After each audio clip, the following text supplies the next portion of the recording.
And welcome back here to Calvin University. Sorry, quick technical difficulties right there, but the stream back up and running here from Van Noord Arena, 25-15. Nate Dreyer, Chandler Timmer with you. Forest Hill Central leads Kenowa Hills with 3:14 in the second. Right side of the lane, Brummel will get set to throw it in here for the Rangers. Oh, sorry, check that. It'll be Koenig looking to throw it in. Got it right side. Trip on the way from Coe. Misses at the front of the rim down short. Rebound down to Steenland. And Otten will carry up the left side of the floor. Here's Javion Otten. Otten will back it out. Crowding in on him is Koenig. Gave on to Steenland. Steenland turns, races into the lane. Lost the handle down low. Vanderwood will take it and rip it down the floor. Vanderwood all that scoring early in the game with 12. We haven't seen him score in a little bit, but big on the defensive end of the floor. Quincy Henry drives the right baseline. Skip pass stolen straight away by Javion Otten. He's fouled by Snyder on the race up the floor. 2:41 second quarter, 25-15 FHC. Otten then held quiet offensively, had a quick 5 points in a flurry early on in the first quarter. Nice to play defensively there along the baseline, able to read the pass, steal the basketball, and then draw the foul call. So Otten will go to work at the line right here. Ball in from the official. Bends the knees, flicks it towards the basket, scores. So that was the 18th foul on Forest Hill Central. And it's now a 25-16 game as Otten adds that one. Snyder will take a seat right here as Delaney comes on in his place.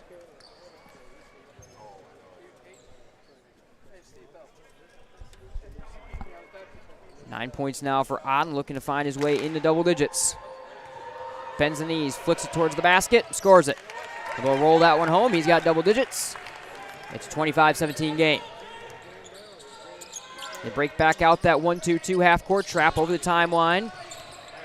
Koenig throws right corner, whip back to Coe left wing. He gets to Vanderwood, in-rhythm jumper, strong off the back iron. He's got such a quick trigger on that shot. Unable to knock that one down, though, and Jackson flies at the floor.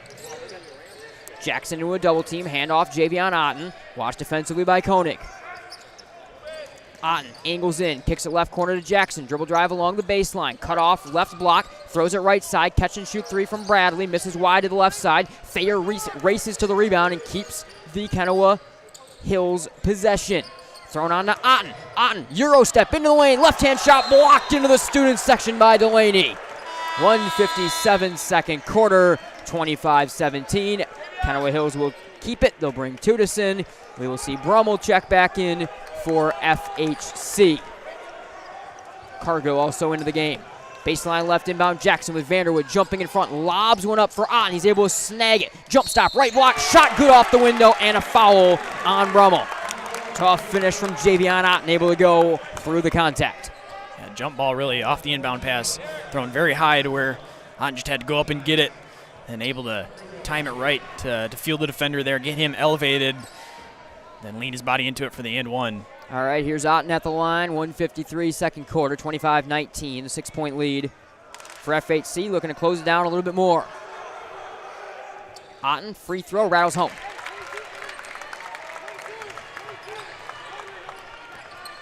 Otten now, gets into double figures. He's got 10. Rebound taken on by Cargill. Throws it over the timeline wildly, tipped out of bounds by Kenowa Hills, though, on its way. And FHC will keep the basketball as McKenzie will check in here for Jake Koenig.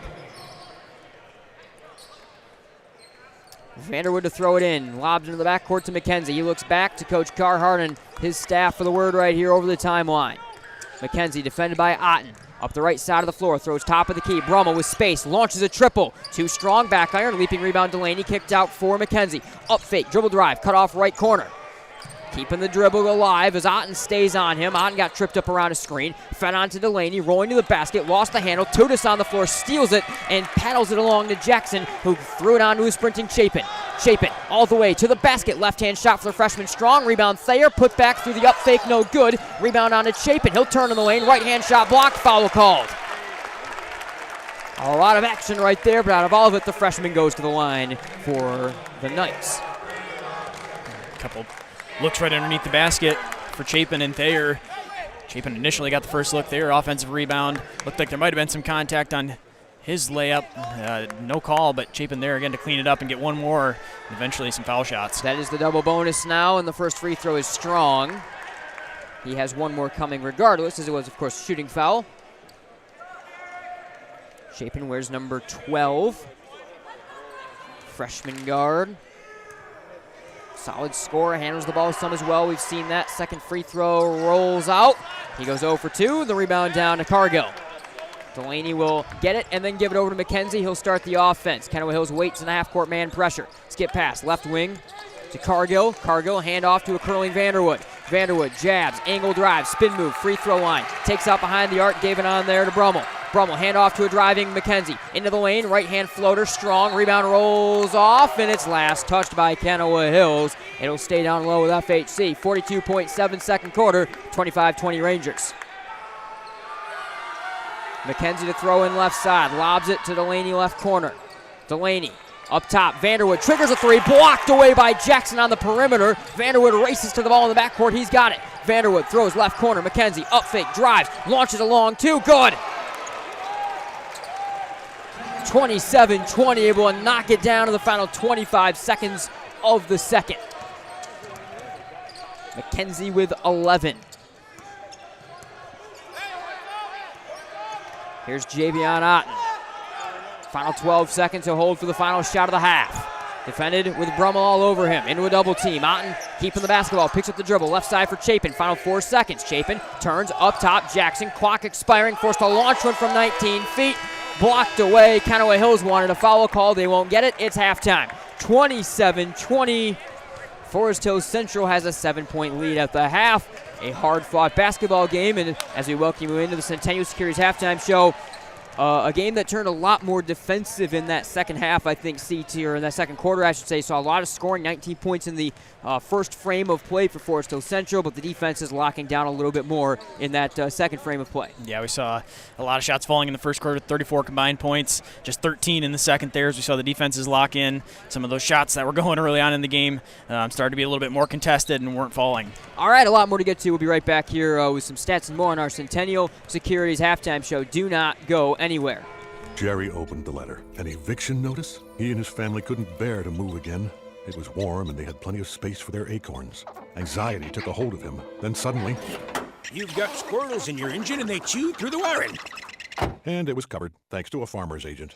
Engine Bay Squatters, May 23rd, 2015. Talk to farmers. We know a thing or two because we've seen a thing or two. We are farmers. Bum, bum, bum, bum, bum, bum. Contact the Scott Bates Agency today at 616-531-3441. Your local farmer's agent who helps you plan for the unexpected. I'm Randy Hansen, president of Centennial Securities. I've heard it said that professional coaches measure success in rings, college coaches measure success in championships, and high school coaches measure it in titles.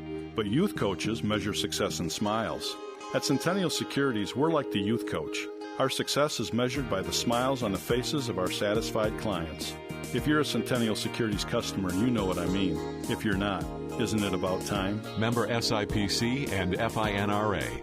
Michigan Sports Academies offers quality youth sports in Grand Rapids, Holland, and Muskegon. With a wide variety of programming, MSA has something for new athletes who are just starting out to experienced athletes looking to take their game to the next level. Year-round programming is offered in basketball, lacrosse, soccer, and volleyball. Your athlete will love the quality of instruction from experienced coaches in state-of-the-art facilities conveniently located in Grand Rapids and along the lakeshore. Check us out at MichiganSportsAcademies.com.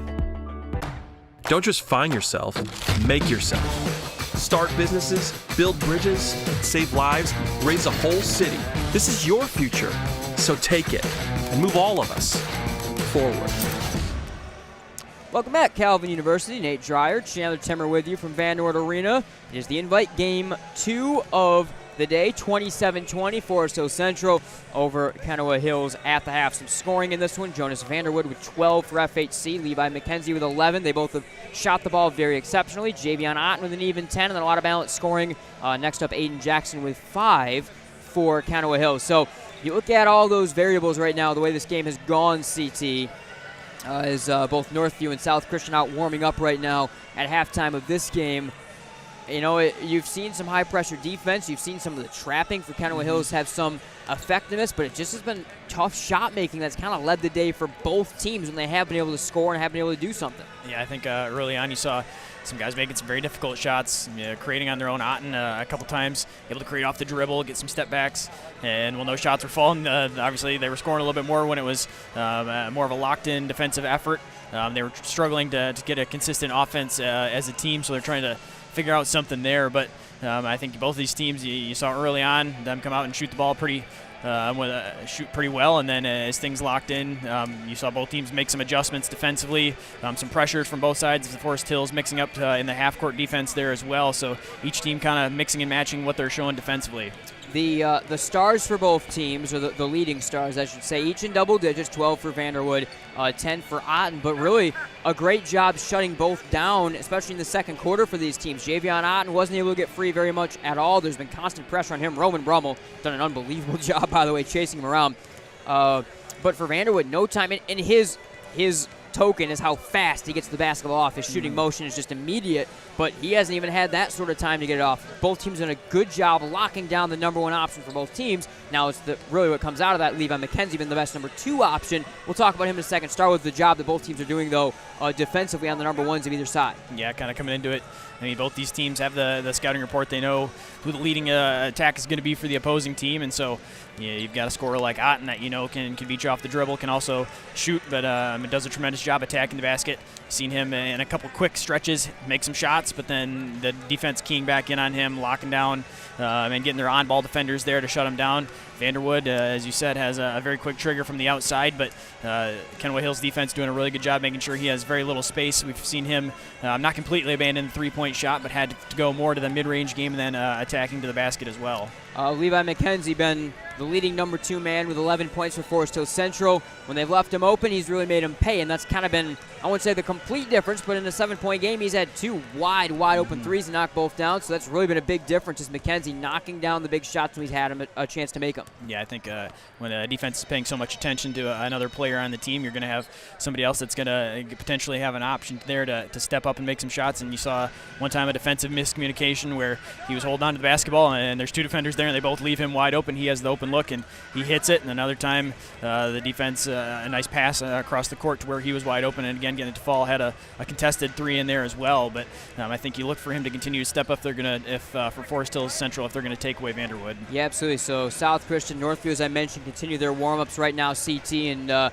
both teams, you can see how big they are, you can see how skilled they are. That's the next game up, so make sure you don't go anywhere, but still a really interesting second half of this one. We've got a lot more to break down here in our Centennial Securities halftime show. We'll take a quick step aside one more time and be right back.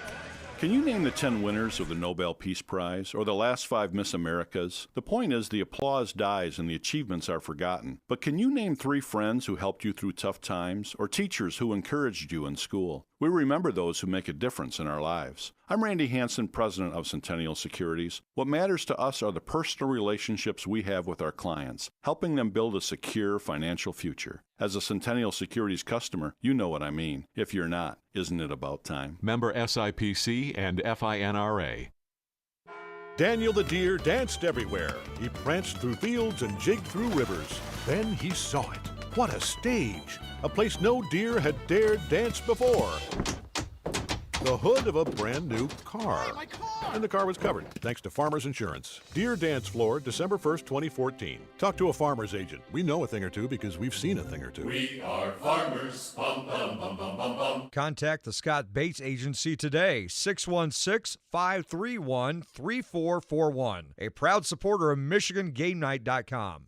Need to replace that worn-out carpet or floor? Floor Coverings International makes it easy. They bring their mobile showroom to you. Save yourself the trip and gas shopping around. See a wide selection of carpet, hardwood, laminate, and vinyl in the lighting of your own home. Go to floorcoveringsinternational.com today for your free consultation. Work with one team for a hassle-free experience from the quote to installation. And each Floor Coverings International business is independently owned and operated, so they are local business owners in our community. Floor Coverings International, the flooring store at your door. Are you looking for a new career? Aetna Supply is hiring. Aetna Supply is Michigan's #1 plumber wholesaler, servicing local customers for over 50 years. They offer great benefits, a 401k with company match, quarterly bonuses, and no Sundays. Once again, check them out at aetnasupply.com/careers or click on their logo on the Michigan Sports Radio homepage. The sinister cries haunted Mary through the night. Dawn neared, and still the voice tormented her. She ran towards the safety of her car, flung open the door, and a coyote had somehow gotten locked inside. But the damaged interior was covered, thanks to Farmers Insurance. Coyote Carpool, August 1st, 2015. Talk to a farmer's agent. We know a thing or two because we've seen a thing or two. We are farmers. Bum, bum, bum, bum, bum, bum. Contact the Scott Bates Agency today, 616-531-3441. A proud supporter of MichiganGameNight.com. Can you identify your #1 personal trait? The thing that you do better than most others? If not, this may be a good time to think this through. If you're really good at writing, then why use the phone? If you're great on the phone, why use email? If you have exceptional human relation skills, why sit back and let others lead? I'm Randy Hansen, president of Centennial Securities Company. Playing to our strengths is something we do very well at Centennial. And if you're already a customer, you know what I mean. If not, isn't it about time? Member SIPC and FINRA. All right, welcome back. Nate Dreyer, Chandler Timmer with you. We'll do more and more quick segment here on the Centennial Securities Halftime Show. All right, CT. Keys to the second half. I think we've kind of seen what both these teams want to do. What do you think for Kenowa Hills and FHC will be their keys to winning this one? Yeah, I think for the Rangers, continue to get their shot makers the basketball. They've got McKenzie and Vanderwood. Both hit some difficult shots. When you've got multiple options like that, allows you to mix and match a little bit defensively. We've seen them vary their looks, whether that's in the full court pressure. They've also given some different matchup zone-looking defensive half-court matchups as well there. So trying to confuse the ball handlers for Kenowa Hills. They've also got some tremendous on-ball defenders that have frustrated them for Kenowa Hills. Got to find some sort of answer offensively. You can't just continue to have one-on-one matchups be your entire offense. So you look for some off-ball movement there, maybe some cuts towards the basket that they can try to hit. Defensively, they've varied things a little bit as well, but they've been at times able to lock down the middle of the lane and shut down that area of the court. All right, second half of play, just about on up. Fresh 8 minutes on for the third quarter. Kenowa Hills, the traveling black uniforms, numbers in white, trimming in knights across the chest, all in white. It's the home white uniforms with numbers, trimming, and lettering in green for Forest Hills Central. So as I said, pretty easy. All black with white and all white with green for FHC. 27-20 at the half. 7-point lead, which is 1 point less than our first game of the day, and it was a comeback win for Calvin Christian over Grandville in that one. So we'll see if Kenowa Hills can repeat that in game 2 of the invite. Knights to throw it in right to left. Javion Otten will get the ball thrown in here from Aiden Jackson. Roman Brummel starts out on, he will not start on the floor. Looks like at first I thought he was maybe going to. Does not. And FHC will break out their man-to-man defense here. Actually going to go with a bit of a matchup zone look to start this second half of play. Right wing, Aiden Jackson. Jackson up top, Nicolette. Nicolette throws left corner. Javion Otten, triple try, spins it home. Late arriving defense from Hudkins, not enough. 13 points for Otten. It's a 4-point game. As the Rangers go to a zone defense, they get Otten a look in the corner, swing the ball around, get Otten an open look. Hudkins, handoff, Vanderwood, throws up top in front of the timeline to Miller. Miller watched here loosely by Tudis. Crosses down the left side, throws it on to Vanderwood, out of his reach, trying to sprint the baseline. Out of bounds, Kenowa Hills basketball. They can get it within a score on this possession. 7:15 in the third quarter, 27-23. TJ Nicolette, the senior guard, to run the offense right here. Where's number 5 in black? Kicks up top for Javion Otten. Otten swings left side. That zone nearly comes away with a steal as Hudkins came bracing in. Throw to the left side, came back to Otten. Otten right corner, Jackson. Jackson triple, blocked by Snyder. They tie up over the basketball, knocked out of bounds, and a foul is called on the way. They'll get Aiden Jackson. It'll be FHC basketball. First foul of the half on either team, and the first foul of the game on Jackson. 27-23 Rangers over the Knights.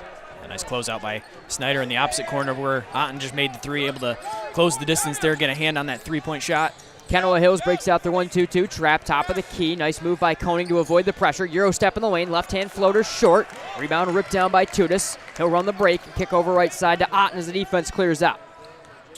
Right baseline, jump stop, Jackson throws left side, Nicolette with space against the zone, launches a three, short off the connector, fight for the rebound, on to Tudis, left-hand layup, good with a bounce off the rim. It's a 2-point game, 27-25, score for Tudis. 1-2-2 half-court trap on. Hudkins in the backcourt, throws it left corner, Vanderwood knocked out of bounds by a late arriving hand from Tudis. It'll stay in the front court with FHC.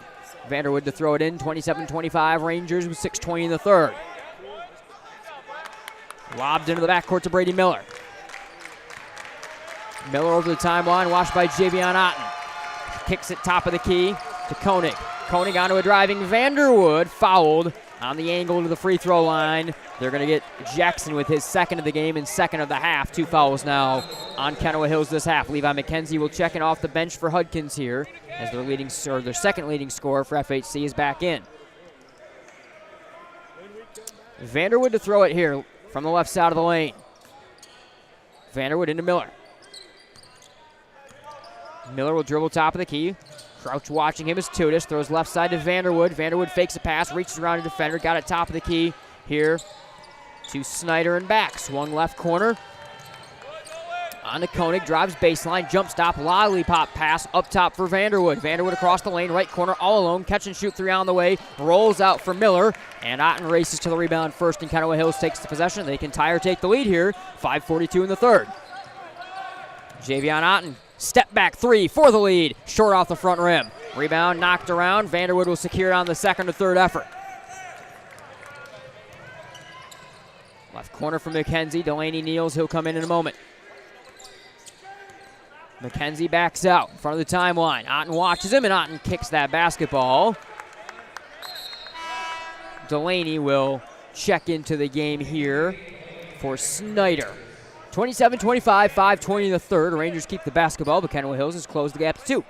A 5-0 run to start the second half for Kenowa Hills has got them right back in this game.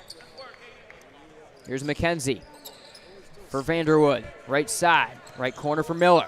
Miller holds triple threat stance, starts the left-hand dribble, lost the handle, poked out of there by Tudis, regathers, right corner for McKenzie.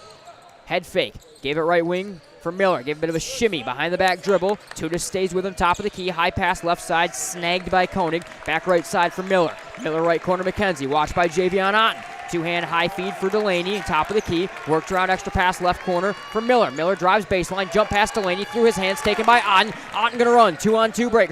Nicolette gonna run, 2-on-2 break to the basket. Foul called on the floor, trying to take the charge, but instead it's called on Koenig on the block. Cargill will check in. Brummel will check in. Nicolette leading the fast break there, under control enough to where even though Koenig hit the floor, the offensive foul not called in a block instead. 27-25 Rangers, lob pass to Javion Otten left wing. Otten starts the low dribble. Defended here by Brummel, who's been watching him a lot in this game. Left corner for Jackson. Jackson defended by Vanderwood, swung right wing for Nicolette. Nicolette fouled by a reaching Koenig in the right wing. Second team foul on the Rangers.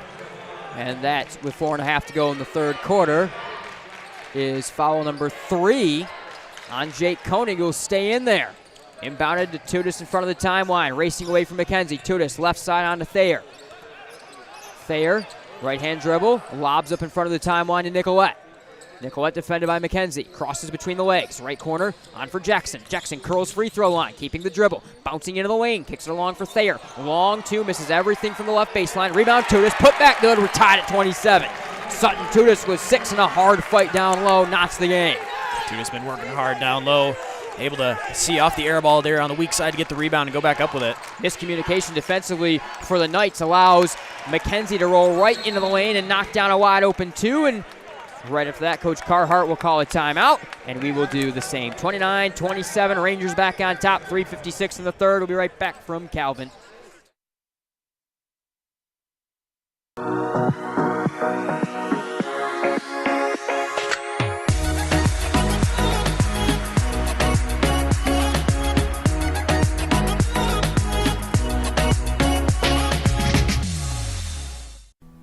Looking for a great place to buy a used truck or car? Check out Extreme Truck and Auto Center, located at 1098 O'Malley Drive in Coopersville. They have a huge selection of trucks, cars, vans, and SUVs. Stop by their lot or give them a call at 616-384-3777. You can check out their inventory at welcome back. Nate Dreyer, XTA. Chandler Timberworthy here from Calvin, 29-27. The Rangers leading the Knights here as we go inside the final 4 minutes of the third quarter in this one. Knights were down 7 at the half. They tied it. The Rangers go back on top, and now the Knights will inbound against some full court pressure. Right side of the floor, got it into TJ Nicolette. Nicolette defended by Levi McKenzie with a right-hand dribble. Nicolette, quick crossover move, blows over the timeline of the left-hand dribble. McKenzie sticking with him. Nicolette angles left side, throws it on to Jackson. Vanderwood tried to steal it away, but Jackson rips it back away from him. Jackson, left hand, top of the key. Works down the left side, poked out of there by Vanderwood, stolen away by Cargill, who's fresh on the floor, who lobs it on to Vanderwood, chasing down into the students section, and he wound up crashing into the stands and kind of caught his back on one of the hand railings as he went backing in to that. We'll have a whole bunch of substitutions coming on right here. As out of bounds, it will be Kenowa Hills basketball. 3:30 third quarter, 29-27 FHC. Yeah, Vanderwood utilizing a lot of his energy there, as now he's going to have to take a seat on the bench there. He was applying a lot of pressure defensively, ended up leading to a turnover. He was out trying to get out in front on the fast break and fell hard in the stands there, and going to catch his breath here for a second. Quincy Henry will check in for him, and fresh on the floor, the freshman Chapin drives over the timeline, defended by Levi McKenzie. Handoff, Javion Otten. Otten backs it out top of the key. Brummel sticking with him in the wing. Gave it along right baseline. Chapin elevates, right-hand floater, spins out, rebound, Tudis, put back good. Sutton Tudis using his muscle to score again and knots the game at 29. Levi McKenzie, left corner, defended by Otten along the left baseline. Kick out pass left wing for Cargill. Hand off there for a curling McKenzie. Otten watches him. Under 3 minutes to go in the third. Skip pass right side, miscommunication. Rolls out of bounds. Kenowa Hills basketball. Jay Coe will check in for FHC here as Delaney will take a seat. Kenowa Hills, the basketball back, got a chance to get their first lead since the very early portions of this game. 2:53 in the third. Miscommunication by the Rangers as McKenzie trying to pass it to Cargill, but I think Cargill was looking to set a screen off ball and did not go for the basketball, and it ended up bouncing out of bounds. FHC full court man pressure, inbound along the baseline to Otten. Otten blows over the timeline of the right-hand dribble all the way to the basket. Wild right-hand shot, good, and a foul flying through the air, taking the contact. Javion Otten hooks it up and scores, gives his team the lead, and he'll have one more coming at the line. 31-29 Knights. Otten determined he was going to get to the basket there. You can see he made up his mind pretty early on. He was going to take that all the way, ended up drawing some contact right around the free throw line area, but still able to, out of control, somehow get that shot to go up and in. Otten flicks it towards the basket, scores it. Otten now with 16 and his team a 32-29 lead. They bring that 1-2-2 half-court trap back out. Ball fake, Cargill drives over the timeline. Handoff for Miller. Miller in the trap, loses the handle. Foul is called on Jack Zagunis, the sophomore who's fresh out on the floor. Third team foul on the Knights this half. 2:37 in the third quarter. They now have that 3-point lead, and that's the first foul on Zagunis. Left side just in front of the timeline. The Rangers will throw it in here with Vanderwood, who's back on the floor for this play. Lobbed into the backcourt. They'll work against the trap. Right side, Cargill. Over the timeline of the two-hand feed to Henry. Henry up fake, double team on him. Trapped along, skips it right corner for Brummel. Up top for Miller. Miller, step back, 2 from the free throw line. Rattles out, rebound, secured second effort by Andrew Bradley, who's out there for the first time of the half here for the Knights. And Javion Otten takes the basketball. Otten, free throw line, pull up. Hands off for Tudis, right wing. He's got Cargill all over him. Rises over Cargill and scores. Sutton Tudis taking over the game. He's got double digits. It's a 34-29 lead for the Knights. All the way in. Miller, right corner. Henry, triple try. Short front iron. Rebound is secured by the Knights. They're pressured in the corner as Chapin able to roll it out of there to Otten, but they've got a 5-point lead, CT. The Knights 14-2 here in the third quarter, really locked in defensively. Now getting some cleanup on the offensive glass and some tough shots like that. Otten, tough pull up 2, climbs Coe and scores 36-29. Otten with 18 and the trap is back on. Miller, lob, still in the backcourt to Cargill. He'll blow over the timeline into a trap. Cargill, right wing Miller. Miller angles into the lane, two-hand skip feed down low. Coe, power dribble, reverse layup, strong. Rebound Bradley, Kenowa Hills basketball. Tudis the dribble. 1:18 third quarter, 36-29. Coach Moorhead asking them to keep it going. Right corner, Zagunis tries to skip it down low for Tudis, but he's grabbed and fouled from behind by Brady Miller. Fourth team foul on the Rangers of the half. 1:10 third quarter, 36-29 Knights. And that is foul number 3 on Miller. McKenzie will check in along with Delaney as Cargill and Henry take a seat. So they leave Miller out there with the 3 fouls. Baseline right inbound. Otten a trigger. Skips the right corner for Tudis. Tudis drives right baseline. Underneath, ball fake. Left-hand shot. Good off the window. What a nice little move by Tudis. He's got 12. His team leads by 9. Miller into the lane. Pass to the right corner. Stolen by Chapin. Given on to Tudis. Kenowa Hill's going to run. Tudis, left block, turned off in the double team. Spinning, right side onto Bradley, right corner Zagunis. Ball fake up top, Chapin. Chapin drives, spins in the lane. The freshman has the ball stripped. Held ball is the call. And it'll go back the other way on the alternating possession with the Rangers. 43.3 third quarter, 38-29 Knights. Whew. This team has upped their intensity and they've upped the lead. Yeah, they have. Getting some tremendous contributions from Tudis, getting some tough baskets, hitting a couple tough floaters as well, but continuing to lock in defensively and have not allowed the Rangers to have many open looks, if any. Miller beats the trap over the timeline. At the left elbow, drives to the block, cut off in the double team, throws a wild pass stolen by Otten. Otten racing behind the defense, elevates, tries to jam with the right hand, rejected by the rim. Rebound though to Bradley. He was trying to make the moment of the invite right there. Right wing on to Tudis on a skip feed. Tudis picks up the dribble, top of the key, hands off Otten, toes the college three-point line, launches a 3, misses everything short. Not his strongest possession right there. Miller, handoff Coe. He'll try a 3 over top of Bradley. Strong off the connector, and the horn sounds. What a quarter by the Knights. From down 7 to up 9 after 3. We'll be right back here from Calvin. Jerry opened the letter. An eviction notice? He and his family couldn't bear to move again. It was warm and they had plenty of space for their acorns. Anxiety took a hold of him. Then suddenly, you've got squirrels in your engine and they chew through the wiring. And it was covered, thanks to a farmer's agent. Engine Bay Squatters, May 23rd, 2015. Talk to farmers. We know a thing or two because we've seen a thing or two. We are farmers. Bum, bum, bum, bum, bum, bum. Contact the Scott Bates Agency today at 616-531-3441. Your local farmer's agent who helps you plan for the unexpected. I'm Randy Hansen, president of Centennial Securities. I've heard it said that professional coaches measure success in rings, college coaches measure success in championships, and high school coaches measure it in titles. But youth coaches measure success in smiles. At Centennial Securities, we're like the youth coach. Our success is measured by the smiles on the faces of our satisfied clients. If you're a Centennial Securities customer, you know what I mean. If you're not, isn't it about time? Member SIPC and FINRA. And welcome back, Nate Dreyer, Chandler Timmeroy. The final quarter. What a quarter the third was, though, for Kenowa Hills. If you're a Knights fan, CT, down 7 to up 9.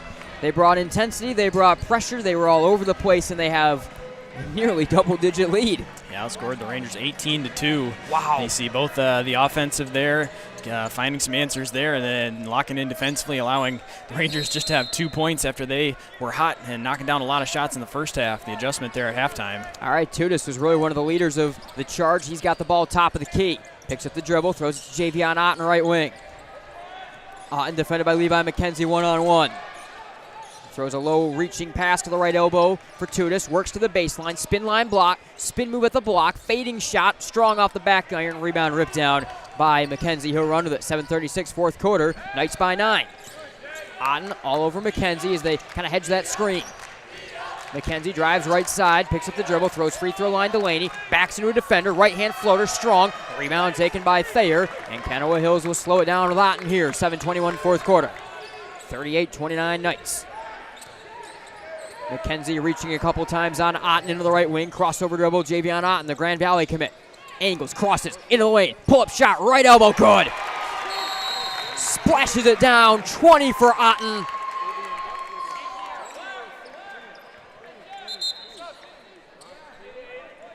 (40-29).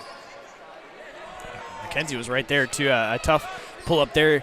Otten so fast you have to worry about him going all the way to the basket, but able to pull up. McKenzie did a pretty good job staying in his pocket there. Defensively kept a hand in his face, but Otten still able to knock it down. Half-court trap back on. The Rangers beat it into the left corner with McKenzie. He then is trapped and maybe even triple team. Throws a wild pass away. Lob behind the defense. Javion Otten skies. Tries to tomahawk it again. Gets rejected by the rim again. Coach Moorhead not happy. And it'll go back the other way. The Rangers left corner. McKenzie triple try. Rolls out. Rebound Delaney. Put back. No good. Foul called. He was hacked across the arm. Javion Otten is trying to reach back and scratch his back before jamming these instead of getting the easy two. And Coach Moorhead don't like that. He's having a discussion with his star senior about that topic right now. Yeah, Otten trying to end it there with one swing of the arm, but coming up just short on both attempts. So Delaney at the line, 40-29 game, just 2 second-half points right now for the Rangers. Free throw short, kind of extended long free throw motion for him as Brady Miller will check in. Coe takes a seat.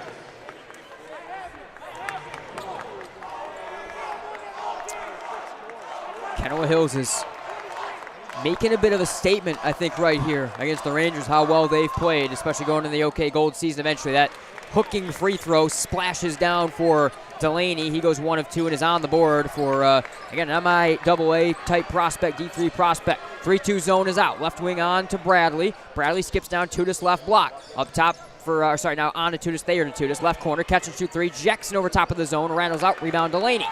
And some miscommunication.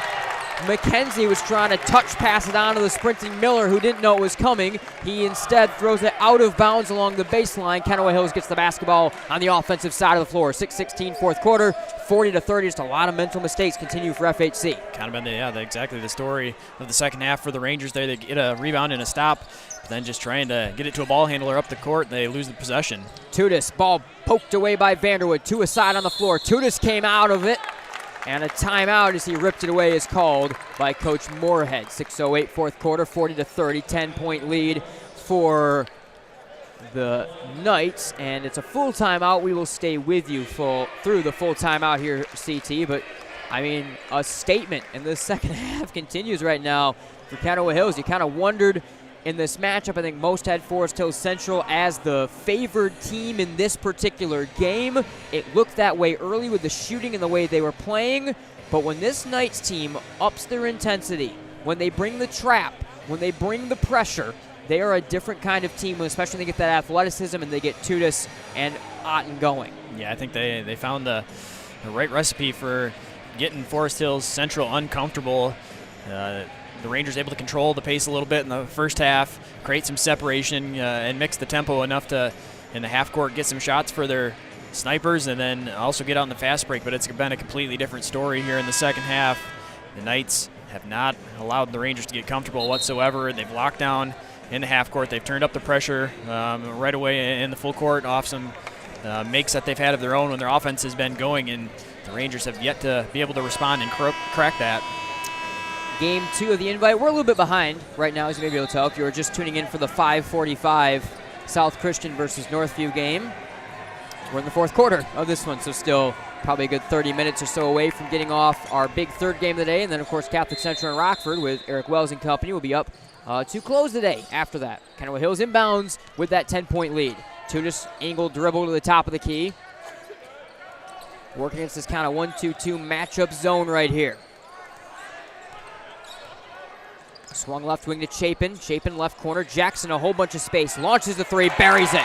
He had as much room as he could have asked for. And Aiden Jackson knocks it down. He's got 8. His team's got a 13-point lead with 5:44. Jackson jumps a passing lane. Center floor. Drives to the basket. Jump stop. Lets the defender go by. 2-hand feed short. Foul called.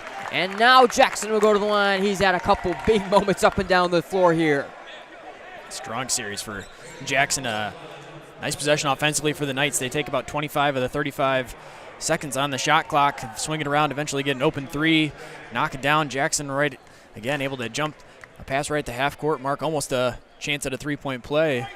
Jackson's first free throw rattles out. TJ Nicolette will check in for Derek Chapin here. 5:36 to go, fourth quarter, 43-30. Kenowa Hills continues to stay on top. Second free throw, Jackson, good. Splashes that one down. He's got 9, and his team has a 14-point lead. They break out the half-court 1-2-2 trap here. Vanderwood in the backcourt. Fakes a pass, starts to dribble over the timeline. Quickly on to Miller left wing. The pressure immediately on Miller, back right side to Vanderwood. Vanderwood dribbles to the right wing, gave it right corner, catch and shoot 3 on the way for Koenig. Hits the top of the backboard, will not go. Rebound to Otten. Otten drives the length of the floor, fading shot. Foul Vanderwood, it's strong, and Otten will go to the line for 2. 5-13 fourth quarter, 44-30. That'll be the 6th-team foul on the Rangers, and that's the first foul on Vanderwood. The Rangers finally an open look. They crack the pressure, able to get a look for Koenig. Didn't get the shot to go, though, but then right off the miss, the Knights out and running. Otten's so dangerous out in the fast break like that. Otten misses the first free throw short. Kind of an epidemic for both teams of missing free throws right here. Andrew Bradley will check in as Tudis will get a very well-deserved break with his 12 points to the bench. One more at the line here for Otten. He knocks that one down to the splash. 21 now for Javion Otten. Half-court trap on. Miller skips right side Vanderwood. Right-hand dribble over the timeline. Picks up the dribble to trap on. Throws down low to a skying Delaney. Left-hand layup. Good off the window. Nice little kind of flick of the wrist. And he's able to score down low. Delaney's first field goal of the game, 45-32. Kenowa Hills quickly back the other way. Nicolette drives the baseline. Jump pass right corner. Offensive foul as Delaney went crashing into Jake Koenig after the pass. It'll go the other way. That's the team's 5th foul and the first on TJ Nicolette. Nicolette driving to the right side, kicked it out, but even after the pass, still ran over the defender. That's still going to be a charge there. 1-2-2 trap on. Nice job by Miller to break it. Angles through 2 defenders. Gave a right block to Delaney. Lob pass up top to a leaping Koenig. Drives the lane. Whips the hands free. Reverse layup short. Foul called. He'll go to the line for 2. Foul is going to be on Bradley. It's the team's 6th and the 3rd on Bradley, so both teams will be shooting free throws the rest of the way in this one. 4:35 fourth quarter. First free throw for the lefty, strong. One more coming up for Koenig.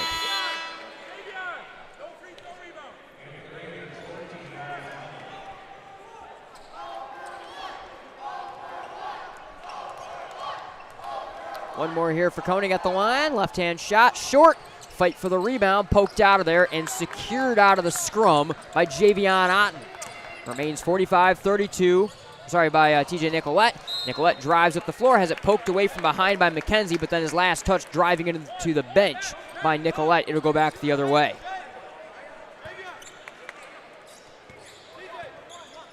Levi McKenzie to run the offense. Kenowa Hills will settle into a half-court man here. 4:18, fourth quarter, 45-32. Kenowa Hills Knights leading the Forest Hill Central Rangers. Top of the key, lob pass to Delaney, the big guy running the offense. Couple quick touch passes, left wing. Vanderwood, he'll sling it hard left corner to Brummel.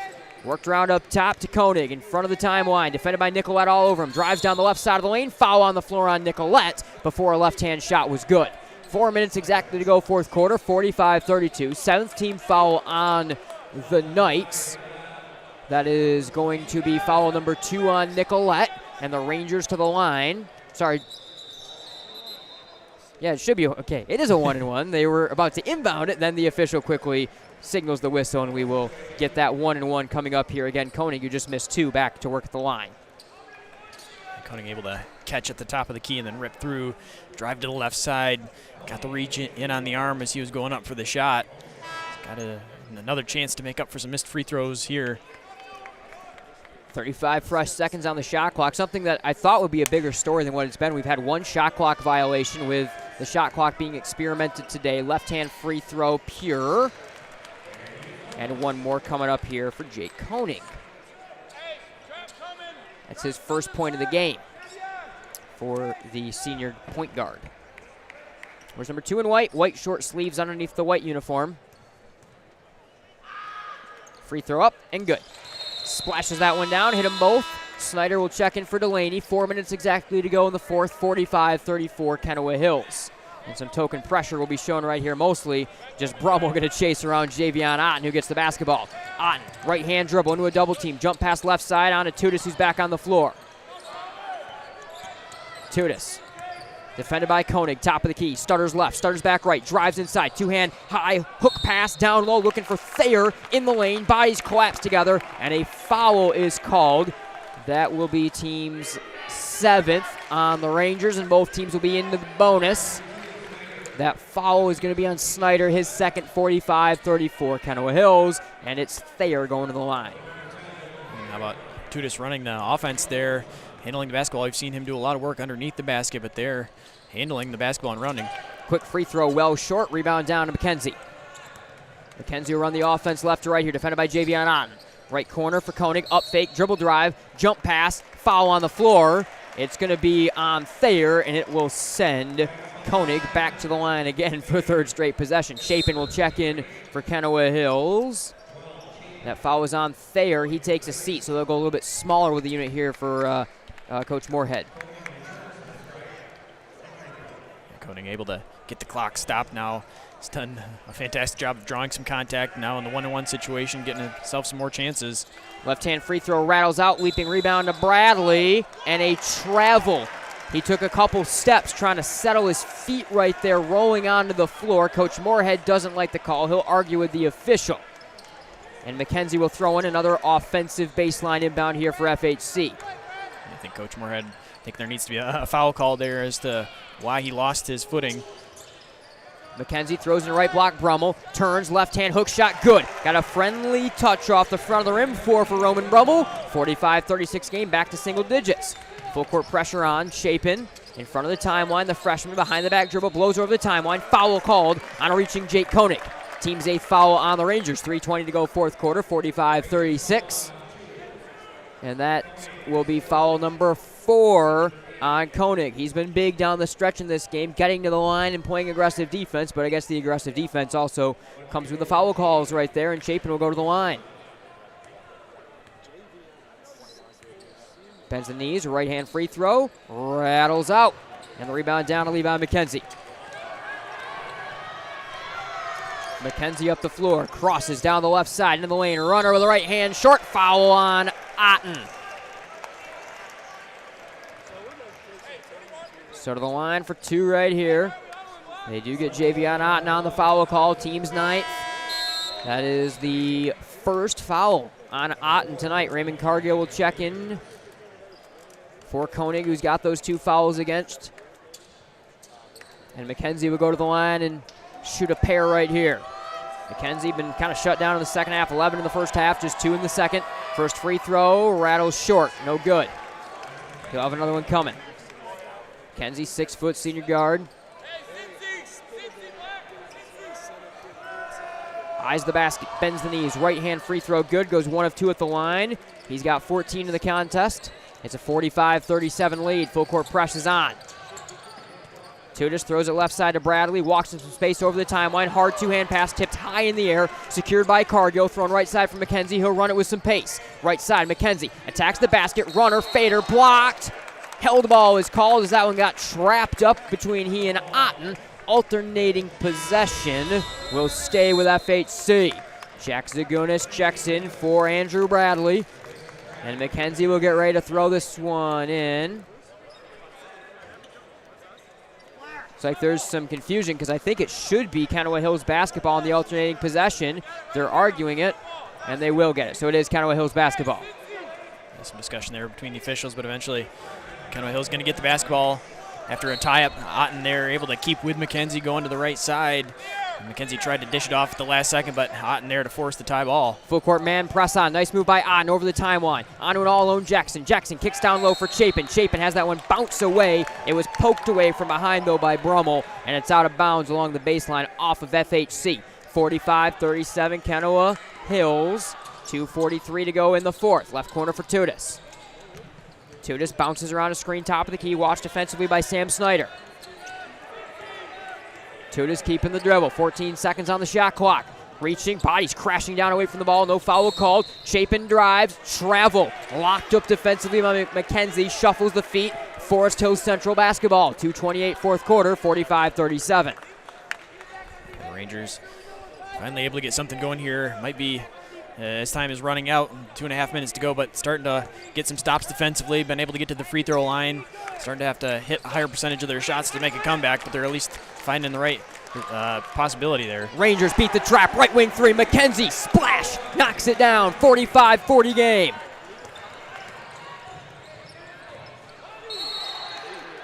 Driving to the basket.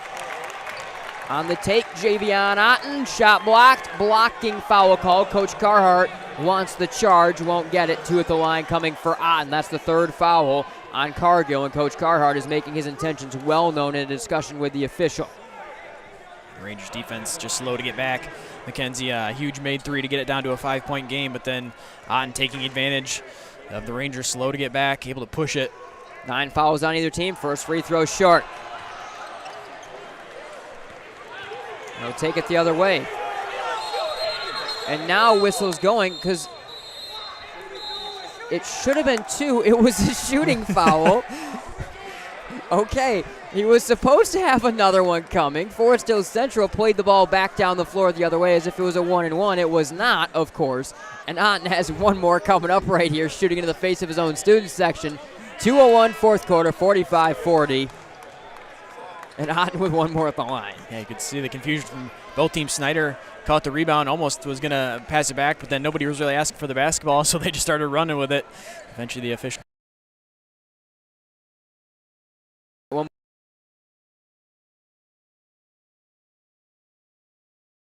It's a 46-40 game. Still a 2-possession basketball game right now. McKenzie quickly up the right side of the floor. McKenzie was 17, crossing inside, right block, spins, travel. Javion Otten barking in his face a little bit as well at the end of the play. 1:58 fourth quarter, 46-40. Full court presses on. Tudis right side of the floor off the inbound. Defended by Snyder, bouncing into him up the left side of the floor, crosses back right side. McKenzie meets him on the floor, dribbling. Timeout, Coach McDonald. That was about to go bad for him. 1:49 fourth quarter, 46-40.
All right, welcome back. Van Noord Arena and the Invite. Nate Dreyer, Chandler Timber. Game 2 here, 46-40. Kenowa Hills over Forest Hills Central with 1:49 to go in the fourth quarter. The Knights to inbound against some full court pressure into the backcourt here to Javion Otten. Otten angles up the right side of the floor around a screen. Vanderwood rotates onto him. Otten blows by, drives to the basket. Right-hand floater, blocked, foul called. 2 at the line coming up for Otten, regardless, as that's going to be the 10th team foul on Forest Hills Central. 1:41 fourth quarter. Knights by 6, and they get Cargill with his 4th. Cargill forced to try to grab onto Otten as he was going explosively towards the right side. Bends the knees, flicks it towards the basket, and the Grand Valley commit spins home that one. 23 now for Javion Otten. And one more coming up to try to add to that total and add to his team's lead, which sits at 47-40. Otten dribbles once, flicks it towards the basket, scores it.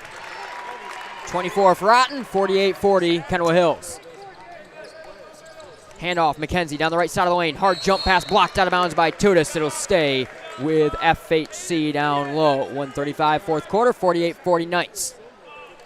Levi McKenzie to trigger in from the right side of the baseline here. He has 17. Leading his team in scoring. Skips the right corner to Snyder. Hands off, McKenzie with space, head fake, shimmies into the lane, right hand floater, blocked by Otten, foul called as McKenzie went tumbling into the stands. 10 fouls on either team, 90 seconds to go. They're actually going to get Derek Chapin on the foul from behind, his first. The inbound pass to Snyder, then a handoff back to McKenzie where he has the option then to either pull up from three or have a screen set by Snyder and then drive to the basket. 18 from McKenzie. He knocks the first free throw down.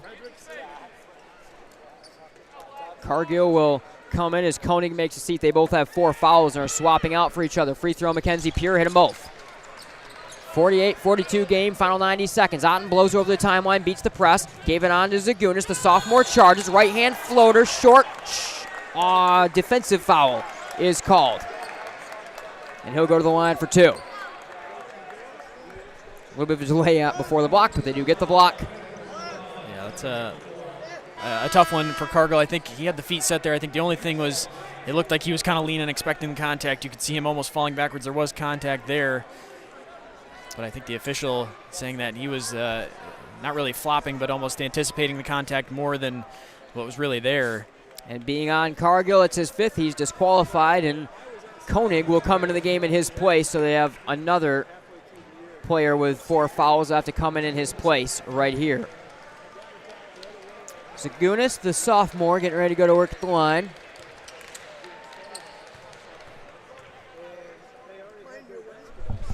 Right hand free throw, whoa. Airballs it by a lot. I think some nerves right there for the sophomore as some of the seniors will come over and talk about that with him for a little bit. We'll see if he can redeem himself on the second one. Another substitution. Coe will check in for Brummel.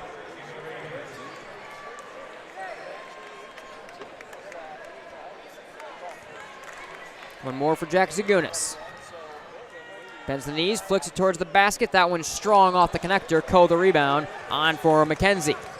McKenzie dribbles up the right side of the floor, met defensively right wing by Javion Otten. Final 117, nice crossover. McKenzie up fake, launches a 3. Too short, front iron, leaping rebound. Jackson poked out of there, chased to the corner, taken by Vanderwood. But Vanderwood just stepped out of bounds before he launched the shot, and Kenowa Hills will take over. Hudkins will check in here. Zagunis will take a seat as TJ Nicolette checks into the ball game. Rangers set up the press. 108 fourth quarter, 48-42. Otten pounds the rock, skips it in to Tudis.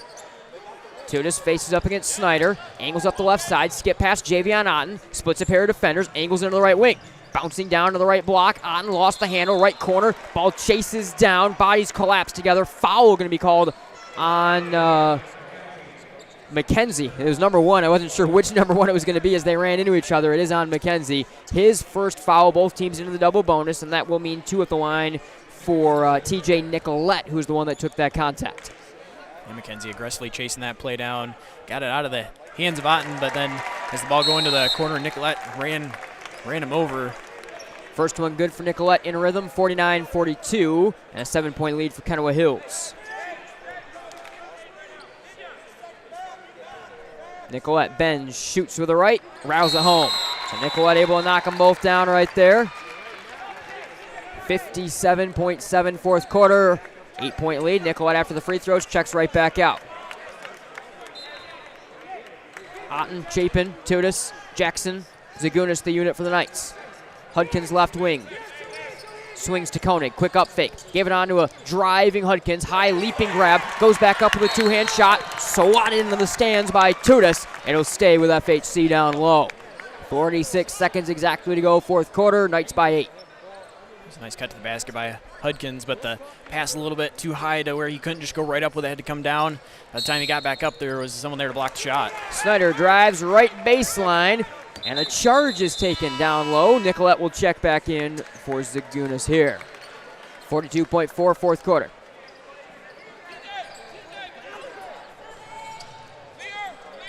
Inbounded to Otten up the left side of the floor. Got the double team. Throws it with 2 hands over the timeline to Jackson. Jackson races right side. Poked away from behind by McKenzie. Jackson diving onto the floor. Saves the basketball. Extra pass. Nicolette gave it on to Chapin. All alone. Nice tic-tac-toe pass. And Chapin puts it in off the window. 52-42. McKenzie, right corner, driving is Koenig. Koenig has it stripped by Chapin. Chapin has it poked away from behind by Snyder, and Forest Hill Central gets the possession back. McKenzie, head fake around your defender. Launches a three, top of the key, short front iron. Rebound Chapin. Kenowa Hills the basketball, final 4 seconds, and they will run out the clock on this one.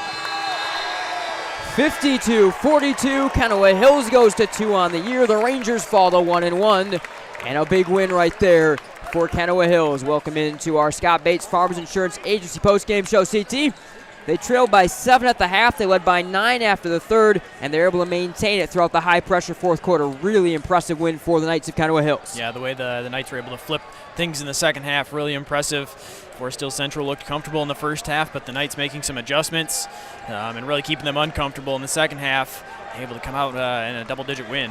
All right, a lot to break down here. Let's hand out our Centennial Securities Player of the Game, and then we're going to start to turn the page to one of the games of the day, Northview and South Christian.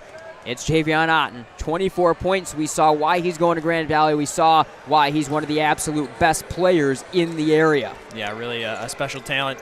All night long was able to, with his athletic ability, to push the pace enough, get out in front for his team, had some tough baskets, also able to create his own shot, knock some long-range shots down as well. So you kind of see his offensive ability all over, and then defense locking down some tremendous shooters for Forest Hill Central as well. All right, a lot more still coming up here on the Scott Bates Agency post-game show. I guess it's going to turn from the Scott Bates post-game to the Scott Bates pre-game show right after this. South Christian Northview on deck. Kenowa Hills comes from behind. Their winners over Forest Hills Central. We'll be right back here on Game Night.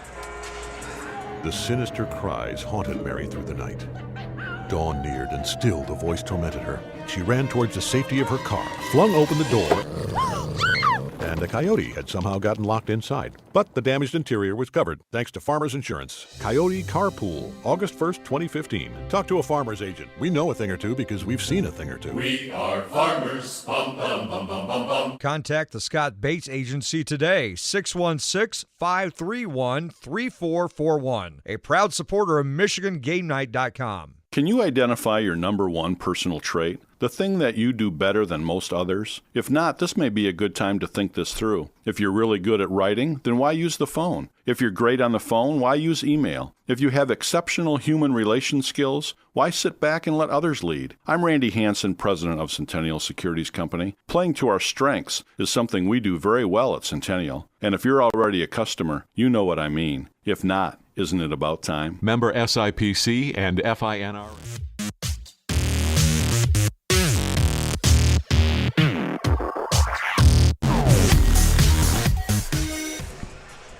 And welcome back. Nate Dreyer, Chandler Timmer with you, and welcome into our what's now the Scott Bates Farmers Insurance Agency pregame show. South Christian Northview, one of the games of the day. These two nightcaps both so incredible with Catholic Central and Rockford as well to end the day. So far, Calvin Christian, Kenowa Hills, both winners in this one, CT. And now we really hit the next level in these games. We've got a lot to talk about, but first off, there's a level of talent and a level of winners in these two games. And these two teams. We know the talent Northview has. We know that essentially all of this South Christian team just won a state championship in football. So you've got winning, you've got talent. This is a really, really terrific matchup. Yeah, I think very much anticipated early season matchup when you get two schools like this. You kind of know the talent that each team has brought in. For Northview, they've completely reloaded after a tremendously talented team last year. Once again, looking to make some noise for South Christian. They just won a state championship in football. A lot of those same players, very athletic. That talent translates to the hardwood. South Christian 1-1 on the year. They beat Holland Christian at the Civic Center on Thursday. They lost to open the year against Grand Rapids Christian High School on Tuesday night. And for Northview, they've got one win on the year. They beat Newego on Wednesday night. So with that, here on our Centennial Securities pregame show, we now are going to send it on over to a Coach's Corner interview that we did. This Coach's Corner interview is presented by Cherry Valley Concrete. It is with the head coach of the South Christian Sailors, the first-year man who just picked up his first win as a head coach. Formerly, he's been at Grand Valley and a lot of places, Taylor Johnson. So we'll send it on over to that interview now here on the Centennial Securities pregame show.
Welcome back, Nate Dreyer, Chandler Timmer, and welcome inside Van Ord Arena one more time. Scott Bates, Farmers Insurance Agency pregame show, about 8 minutes to South Christian and Northview. Thanks again to Coach Johnson for joining me this morning when we shot that interview. Really good. You can tell he's coached at the higher level. He's very well media trained, of course. That's what I always like to see. And, of course, thanks to Cherry Valley Concrete, our presenting sponsor for that pregame interview today, and one of the presenting sponsors with the South Christian broadcast on MichiganSportsRadio.com. A little bit of a hybrid broadcast today between South Christian and our game night stuff. Let's get through some of the talking points this one, CT. Look at key players. First off, for Northview, the Ryans brothers. You've got the D1 prospect EJ back for his junior season after he was one of the main leaders on this team, along with Tyler Vanderjack, the now Belmont player, a season ago, and then his big freshman, 6'2 plus, big, bulky freshman brother Cam are ready to kind of play that same role. They have skill, but they're just bulls, and they are so tough. They're just one-of-one guys on the wing and at the two guard to stop.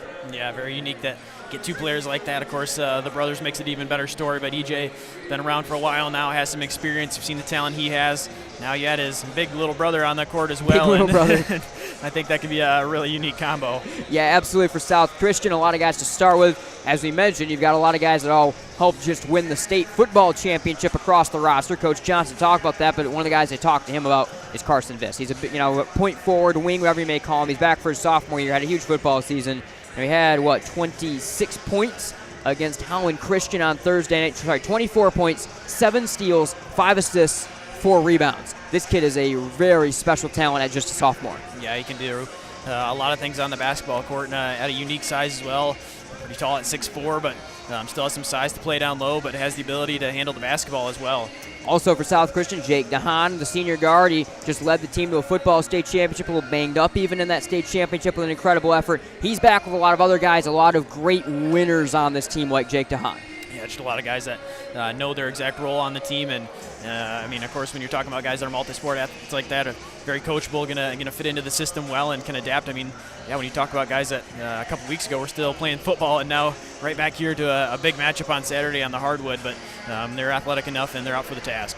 Northview, they hit the transfer portal this past season. They get both the Swartz brothers from Mona Shores, Parker and Brady. Parker, the senior, Brady, the sophomore. They also get Terrell Jefferson, the guard, out of Thornapple Kellogg. They all bring a lot of unique things, and you take a team that already had a lot of returning talent, you just plug in a ton more. Yeah, it makes them very dangerous when you add that much talent. They, of course, had some talent returning from last year's team, but then you bring all those guys in, and it's always going to be a little bit of a learning curve when you've got guys like that were stars at other schools. Now you're bringing them in, and of course, just getting that chemistry and getting those guys to gel together. But the individual talent is all there if they can play as a unit. Matchups we're looking for the post battle. This is where it's interesting. Northview is big everywhere, Chandler, but they don't necessarily have a traditional post player. You, of course, have got some big guys for South Christian, led by the 6'6 senior Sam Maidendorp. That's, I think, going to be the first place. That might be the one mismatch that Northview is going to have to deal with, is they don't have a traditional post of the same sort of size that they may be looking to attack. Yeah, we'll see how South Christian is able to take advantage of that when you've got some bigger bodies like that. See if they can get them the basketball and take advantage down low and in the painted area. Northview has all sorts of skill, but maybe not the size advantage there. Yeah, absolutely. You look at the elite wings, of course, Viss versus EJ Ryans. That's going to be one of the first really exciting matchups I'm looking forward to as well. Yeah, I expect those guys to go back and forth quite a bit. Both very unique talents, can do a lot of the similar things, so seeing those guys go back and forth on each end of the court, battling it out. Yeah, for sure. The pace of the game, that's what's going to be interesting. South Christian does like to run quite a bit depending on who they're playing. Northview operates faster than most, but they kind of like to get in the half court and kind of let their talent on talent win. I'm really curious because I have a complete question mark what the pace matchup may look like in this one. Yeah, I think we'll see both teams kind of push and pull a little bit, kind of trying to get a feel for what's going to work for them. A lot of times when you see a team with a lot of skill, maybe like Northview coming into this, they're looking to get into the half court a little bit. They feel like they're just going to let their skill take over and try to win some one-on-one matchups and a little bit more of a controlled game versus South Christian, who can try to push things, make things a little bit uncomfortable, also have the skill and the ability to run. Both teams working their way back out from the locker rooms now again to wrap up their warm-ups here of the third and final game on MGN of the day. Of course, make sure you don't go anywhere because Eric and Joe are going to have coverage of the final game of the day, Grand Rapids Catholic Central and Rockford, also right back here on Michigan Sports Radio. Eric's right next to us, setting up here for when his showtime is going to come up in a few minutes here, but you look at the size, you look at the skill that we know of these teams, Chandler, you really have to then start to get into some of the keys to the game where you are going to try to hit on these small advantages one team or the other may have. You know, South Christian, like we said, they may be the ones looking to push the game a little bit despite all the great playmakers that Northview brings to the table.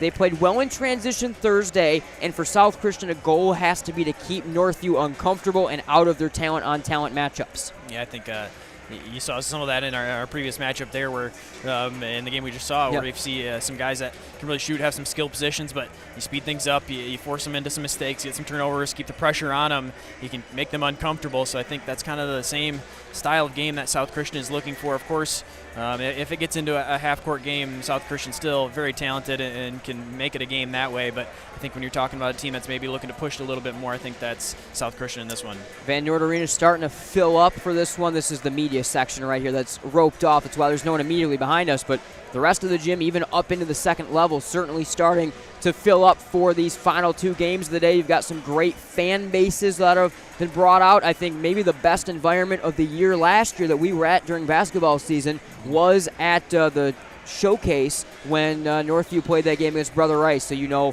they can bring the energy. Of course, South Christian, we know, can bring the energy in terms of the fan base. For Northview, comes down to kind of running your stuff, doesn't it? Break the game into more of kind of the half-court or the mid-pace type of game, and they want to try to get some of those matchups one-on-one sometimes. Sometimes it's a little bit ugly.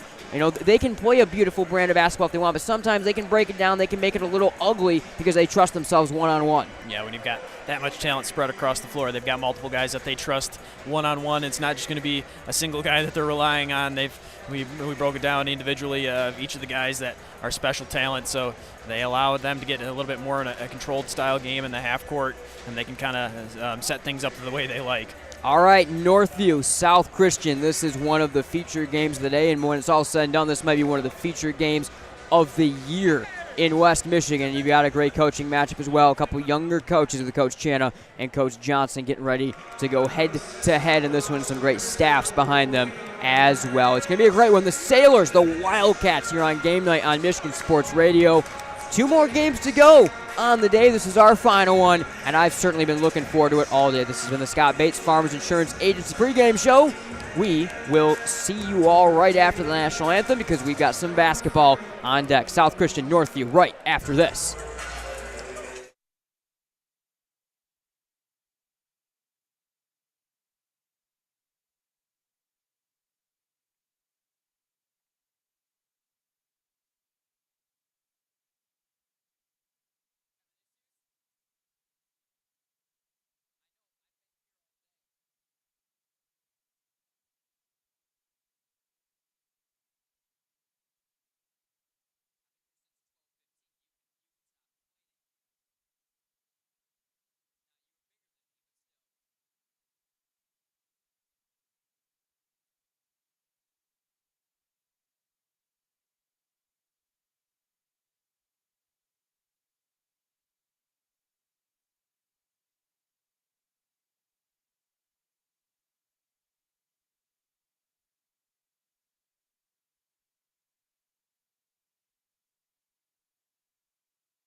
And welcome back. Nate Dreyer, Chandler Timmer with you. Here we go. The first quarter is just about upon us for the third game of the day. South Christian and Northview going through their player introductions right now.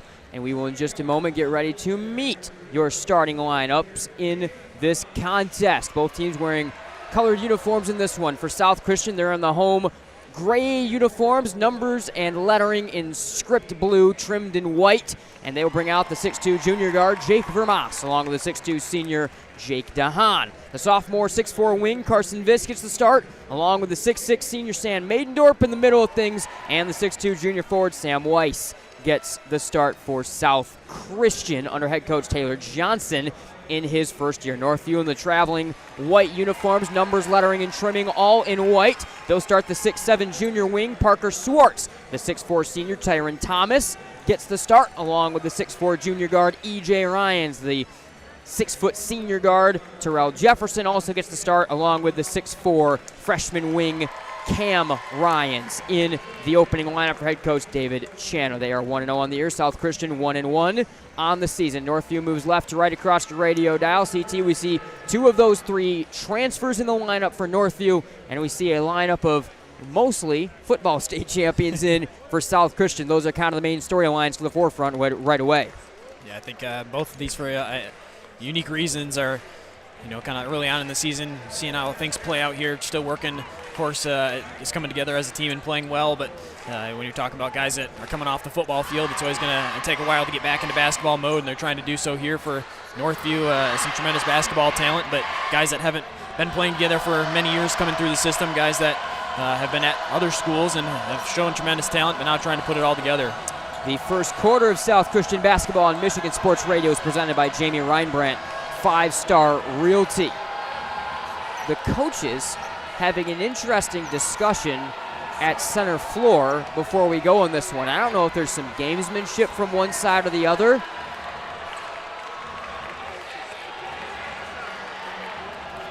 But the coaches are discussing this, and it sounds like what we're going to do after this discussion is they're going to go no shot clock. Potentially, well, it looks like the shot clock is down right now is what the issue is. So they're noticing isn't that they don't want to use the shot clock, it's that the shot clocks are down right now, and both teams are going to go back to their respective sides. So interesting what the issue may be right here with the shot clock, but the shot clock initially is down at Calvin University. Now they got it up, and now we will get ready to roll it. So after that slight delay, we'll get ready to have some basketball here, CT. Yeah, it looks like they got the technology working now.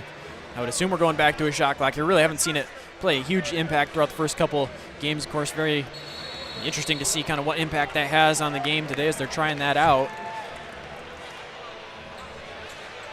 So shot clock, and that adds one more factor. These two teams have got such a big future this season, meeting with the shot clock, which of course they won't have any other time that they may have to play each other. Well, they won't play each other in playoffs, but as they play other big games in the rest of this season. Jefferson will take the jump against Maidendorp, and it's won back and controlled by Northview.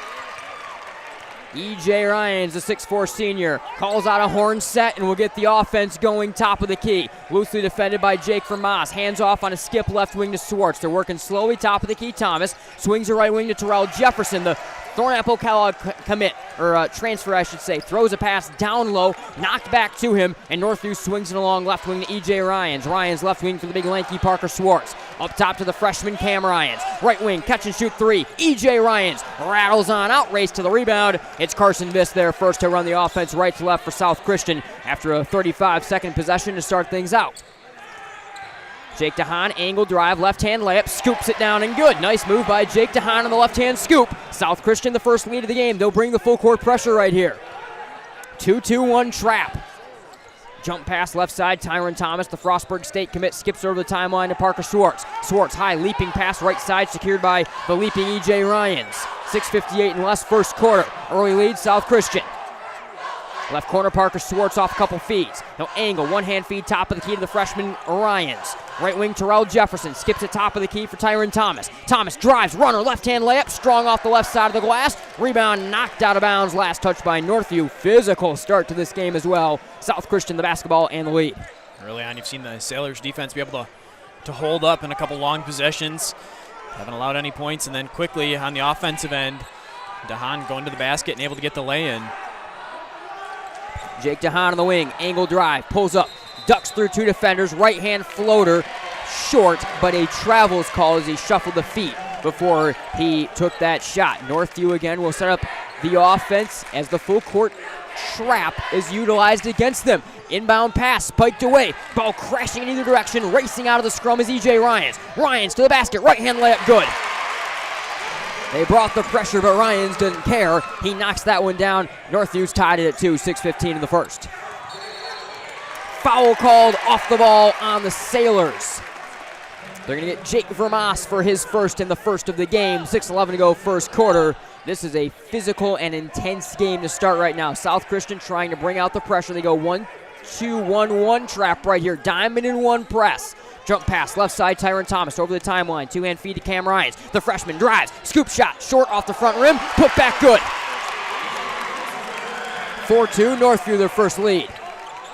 Thomas able to get right off the offensive glass in the air, go right back up with it and put it in, clean it up. Vermas hands off, right wing for DeHaan. The lanky quarterback hands off for Maidendorp. 1 power dribble, kicks it right corner, catch and shoot 3. Sam Weiss, good. The 6'2 junior spins it on home. 5-4 South Christian back on top. They bring the pressure back against that diamond in 1 pressure in the 3-quarter court. Jump pass right side. E.J. Ryans got it back here and kicks up to the left side. In the corner, Thomas drives baseline, kicks right corner for Swartz. Swartz angles in, worked around left wing, E.J. Ryans. Defended here by DeHaan. 5:15 in less first quarter. 15 seconds on the shot clock. Tyron Thomas right wing, watched loosely by Vermas. Right corner for Swartz, final 6 seconds. Up top for Cam Ryans, the freshman drives, spins, floater from the free throw line, too strong. Rebound down to Maidendorp. The shot clock kind of forced him to take that shot from the free throw line. Under 5 to go first quarter, 5-4 South Christian. Jake Vermas with the basketball, lost his footing. Goes out of bounds, but a foul is called, forcing him out. It's on Cam Ryans, the big 6'4 freshman, who you would never believe is a freshman when you see him. He is the biggest, stockiest, best built guy on this entire Northview roster. Inbounded to Jake Vermas, who will hold it here, taking his time. Leaps one up to Maidendorp, top of the key, who secures the ball away from a pair of defenders. Kicks back on Vermas. Ball fake, launches a 3. Too strong off the back iron. Rebound down to Tyron Thomas. Foul on the floor. It'll stay with South Christian as they're going to get the foul on they're going to get the foul on Tyron Thomas, his first, team second. 4:32 to go first quarter. 5-4 Sailors. And on the rebound, Thomas was pushing with DeHaan and going to call the foul there as they were both fighting for the basketball. Left side of the baseline, Jake Vermas gets set to throw it in. The 6'2 junior had 4 points, 4 assists against Holland Christian in the win on Thursday. And we have a whistle off the ball and a foul, a technical on South Christian. Sorry, it's on South Christian. They're going to get Northview, actually. It's going to be on Northview. Technical foul on Tyron Thomas. I beg your pardon. So they get Thomas on the technical foul, and he's immediately going to take a seat as Jacob Zerna, the senior guard, is going to check in his place. It'll be Jake DeHaan shooting the free throws. Coach Channa talking to the official, not happy with the tech, but it is his player, Thomas, who immediately goes to the bench that takes his second foul and takes his first tech. Thomas got called for the foul on the rebound, and then as they were lining up for the inbound pass, looked like he's either saying something to one of the South Christian players as he was there face guarding him. First free throw good. It's actually DeHaan. Did I say Vermas at the line? He'll have one more coming here. 6-4 South Christian, 4:32 in the first. Second free throw on the way. Too strong. So DeHaan goes 1 of 2 at the line. 4.5 to go first quarter. 6-4. South Christian over Northview. South Christian out of the technical free throws. We get to keep the basketball right here and get right inbound. Calvin Christian, Kenowa Hills winners already today. Jake Vermas the basketball, throws right wing here to Weiss, drives baseline, shuffled the feet and traveled along the baseline. Check that, it's Carson Vist that traveled along the baseline. It'll go back the other way here with Northview. 4:23 to go first quarter. 6-4 South Christian And Brady Swartz, the sophomore wing, transfer from Mona Shores, checks in for his brother, fellow transfer from Mona Shores right here. 1-2-1-1 full court press set up by South Christian on the inbound. Got it in left side to E.J. Ryans, lobs it back right side to Jefferson. Jefferson jump pass left side to Ryans. Ryans throws it over the timeline to Brady Swartz. Swartz back up top for E.J. Ryans. E.J., Cam Ryans both out there. Top of the key on to Cam. Cam drives, jump stop, right-hand shot, block, got it back. Right-hand shot goes off the window, good. South Christian faithful maybe wanted to travel with that kind of awkward juggling of the basketball, but Ryan's able to stay with it and score. We're tied at 6, under 4 minutes to go. Even with the shot clock, this thing's been grinding. Left corner, catch and shoot three. Weiss on the way, pure, knocked down another one. 2 early triples for Weiss, make it 9-6 Sailors. Yeah, both from the corner, one from the right, this one from the left. Weiss left alone there and hits the open look. 9-6 in that 3-point lead. E.J. Ryans up the right side of the floor against the trap. Throws over the timeline to Brady Swartz. Swartz enters the lane, stripped from behind, regathers the basketball. Now on the floor, diving at his legs. Sam Weiss rips it away, throws it over the timeline to Carson Viss. Viss to the basket, gave a shoulder, 2-hand shot. Good. Nice touch from Carson Viss through a pair of defenders. 11-6 Sailors. They're clapping their hands. They're setting up the full court trap. Ryans jump pass right side, Terrell Jefferson. Jefferson over the timeline to Brady Swartz. Swartz defended by Vermas. Top of the key, Cam Ryans. The big freshman spins into the lane, stops, left corner, all alone. Swartz, triple try, pure. Northview an answer to Brady Swartz, 11-9 game, 2:55 in the first. Cam Ryans crashing in the middle of the lane, draws the defense over there, leaves the open in the corner for the three.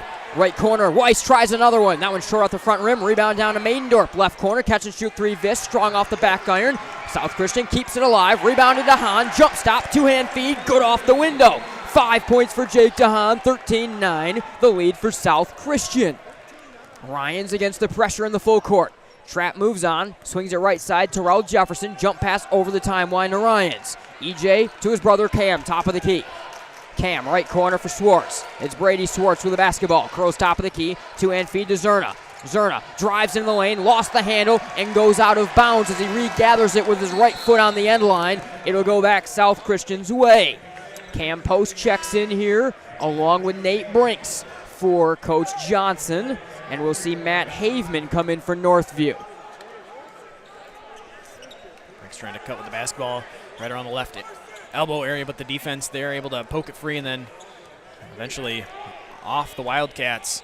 And turnover gets the Sailors basketball back. Jake Vermas the basketball. Where's number 0 in gray? Crossover, angle drive on Jefferson. Picks up the dribble left elbow. Hands off to a cutting DeHaan. Right corner, catch and shoot three. Brinks, too strong back iron. Leaping rebound Haveman. Northview basketball. Defense clears out. 1:54 first quarter, 13-9 South Christian. Hand off Cam Ryans. Angle drive, spins right block. Hands out to his brother, top of the key.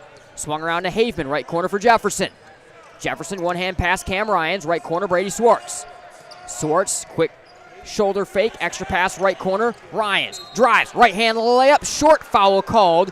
E.J. Ryans to the line to shoot 2 here. 1:35 first quarter, 13-9 South Christian. Second foul on the Sailors and the first on Jake DeHaan, who draws the whistle. DeHaan with 5 points. Ryans will go to the line. He has 2 right now.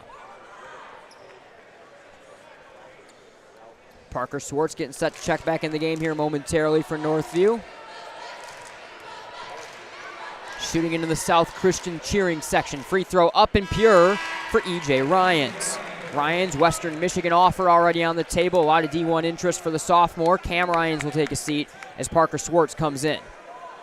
Again, no traditional post man really for either of these teams. Maidendorp kind of a center, but most of the teams are lanky and athletic with tall guys on the wing and at the 4 spot.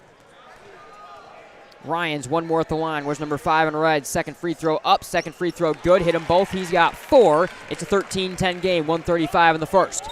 Jake Vermas the basketball off the right side of the floor for South Christian, defended by Jefferson. Kicks it right corner to Brinks.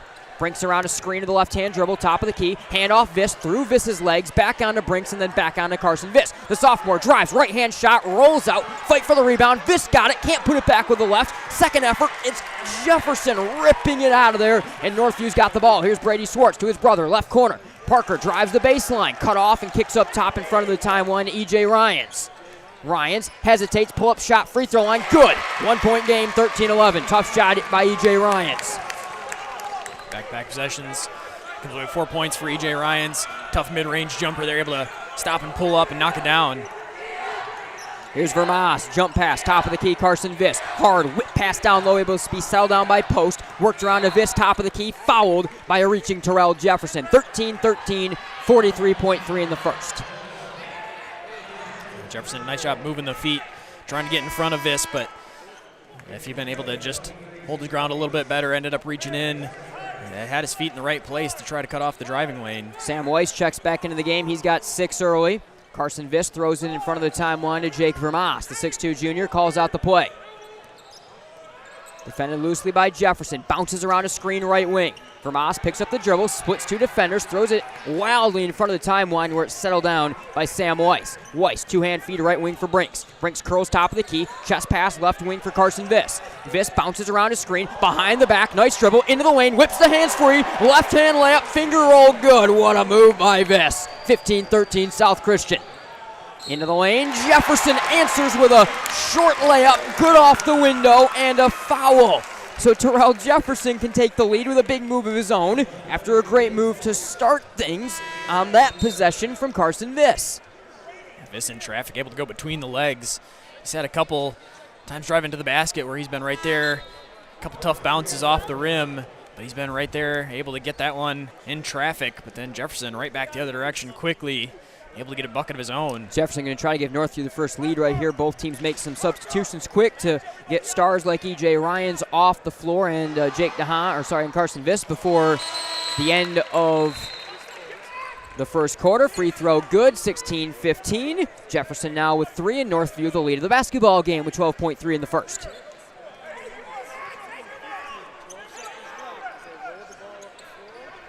Vermas has it rolled up to the half-court line where he picks it up, defended by Haveman. Vermas around a screen, right corner, triggers a triple. That one rattles out, rebound secured harshly by Dahan. Dahan to Vermas, up top Brinks, at the buzzer, launches a 3, misses it wide to the right side, and that brings us to a conclusion of a wild first quarter. 16-15 Northview, and this is going to be a good one. Don't go anywhere, 3 quarters of this still to go.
All right, welcome back. Nate Dreyer, Chandler Timber with you here from the Invite Game 3. Northview over South Christian 16-15 after the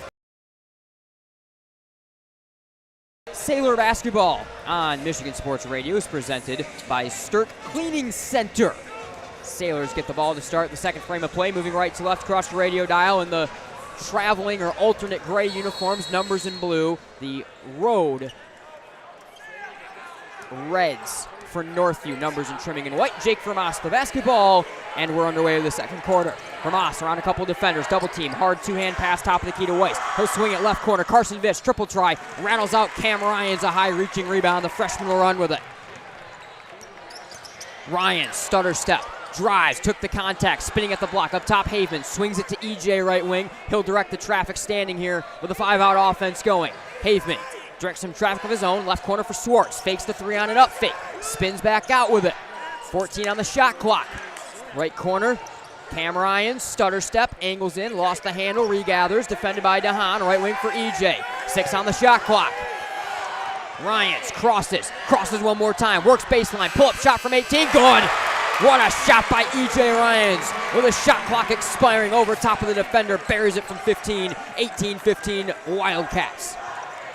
Viss drives left baseline, Turning the shoulder, into the paint, up fake, gave to Maidendorf, back, touch, pass, and it's good off the glass with the right hand from Carson Viss. Nice little give and go, and Viss has got 6 in 18-17 game. Pace picking up a little bit right now. Ryans backs out, give it to Haven, who'll swing it to Cam Ryans, left wing. Cam drives into the lane, right hand layup, finger roll, rolls out, grabs his own rebound, forces up through 3 defenders, the putback good, and a foul, and a big explosion from the young freshman after he got it to go through the contact. He'll have one more coming at the line. That ain't your typical freshman right there. The freshman never giving up on the play. A contested shot the first time around, and Coach Johnson for the Sailors looking at his team like he forced a tough shot underneath the basket, but then no one going for the rebound. Allows Ryans to get the basketball back and then capitalizing the chance for the and one. Thomas comes in for Haveman. Cam Ryans, one more at the line. Too strong, can't complete the three-point play. Second effort fight for the rebound down with Jake DeHaan, and Jake Vermas will carry up the right side of the floor. Number 0 wears white short sleeves and white long pants underneath his uniform. Drives to the basket, right hand finger roll, good. Took it coast to coast, and Vermas is on the score sheet, 20-17. And then down low, they steal it away one more time off the inbound, and they're able to score down low. Vermas again, 21-20. Yeah, Vermas, the quick basket, able to blow by the defender, get the layup, then steals the inbound pass, and a quick 4 points for Vermas. And Vermas, 4 points in about 2 seconds worth of game time. His team takes the lead. Zerna, left wing, hands off, E.J. Ryans. Ryans up top for Cam. Cam swings right wing, Parker Swartz. Bounces around a screen to the left-hand dribble to Zerna, top of the key. Zerna head fakes right, drives left to the basket, finger roll, good off the window. Both teams' offense is starting to get out and run right now, 22-21. The Wildcats answer right back, 5.5 second quarter. Jake Vermas to the free throw line, Maidendorf, stripped to the basketball, back up top for Vermas. Two-hand overhead pass to the left corner for Viss. Viss angles in, gave the shoulder, charge called it. Diving down to the floor, Tyron Thomas drawing it. It's Northview basketball. Jefferson checks in for Zerna. 15 foul on South Christian, first on Viss. 5:23 to go, second quarter. 22-21 Northview. 1-2-1, 1 diamond, and 1 trap set up in the full court here. Ryans, EJ fakes a pass, dumps it to Terrell Jefferson left side, forces over the timeline to Parker Swartz. Swartz to Cam Ryan, swings to his brother EJ, right wing, watched by Maidendorf. Switch on to him, DeHaan picks up the defense, hand off, Jefferson, hands off, back on for Ryans, launches a triple right corner, too strong, rebound down to Maidendorf, taken on by Jake Vermas. Vermas, right wing DeHaan. DeHaan right corner for Viss. Viss, high feed, down low, got Maidendorf. Left side Vermas with space, launches a 3. Misses off the right side of the rim, rebound to E.J. Ryans, he'll run with it. 4:47 in the second. Ryans with numbers, hands off for Swartz, left corner, stutter step, angles left baseline, fader, good. Nice low shot over top of the defender goes, 24-21 Wildcats, 4.5 in the second. Swartz able to get into the lane area with that height, able to elevate and put some nice touch on that shot off the bounce. 4.5 to go in the second quarter. Vermas, stutter step, drives, nice pass onto the cutting DeHaan, two-hand feed, short foul called. I think they'll get Jefferson on the foul down low there. 24-21 Northview, 4:21 in the second. That is going to be the 15 foul on Northview, and the second on, they'll get Jefferson for it officially. So DeHaan, 5 points already, will go to the line. Shooting straight into the Northview student section, rattles out the first one, no good. Cam post, Nate Brinks will check in for Maidendorf and Davis Kemper. One more for the lanky senior guard, Jake DeHaan, 6'2". Gutsy performance in the football state championship at the quarterback position to win the title. Now goes to work in the face of the student section for Northview at the line. He hits the second. So DeHaan to 6 points, brings his team within 2, 24-22. South Christian settling into more of a half-court defense. E.J. Ryans drives right baseline, cut off at the block by Vermas and turned out behind the arc. Swung top of the key to Terrell Jefferson. Quick pass left corner for Swartz. Swartz bounces around a Tyron Thomas screen. Right corner, Jefferson, up fake, bounces around one more screen to the free throw line, lost the handle, regathers, got it left corner to E.J. Ryans. Ryans jabs, works baseline, floater, over top of a defender, good. It's the big guy, Cam post in front of him, but he hits in his face on the floater, 26-22 Wildcats. E.J. Ryans, terrific game, he's got 10. Even giving up some size down low. E.J. Ryans able to go up with the right hand. He was kind of in a tough spot along the baseline, but able to get it. Vermas to Brinks in the corner, drives baseline, floater blocked away, Parker Swartz, rebound, Tyron Thomas. Northview to run. Thomas all the way to the basket, left-hand shot blocked by Viss, rebound E.J. Ryans. Up top for Cam Ryans, the sophomore, Euro, right-hand floater, short, foul called, he'll go to the line for 2. 3:22 second quarter, 26-22. This is a big Northview team in terms of length, in terms of muscle. When they get rolling downhill at you, you can be in trouble, and that's what the last few possessions have been. And when they've got multiple guys that can do it, they get basketball, they get some penetration initially, gets the defense sinking in a little bit. They can kick it back out, and they've got another player of the similar skill set coming right at you. 6 foul on the Sailors, 5 on the Wildcats right now. Ryans to work at the line, hits the first. Cam Ryans now with 5 in the game. Weiss and Maidendorp check in. Swartz will come in for Thomas. One more for Cam Ryans here. This freshman plays a big role right in the middle of what they do. Free throw up and strong. Rebound to Maidendorp. Good effort to save it along the end line on the second effort. Got into Weiss, who will run the offense. He hit those 2 threes early in the ballgame. Been quiet since. Hands off over the timeline for Jake Vermas.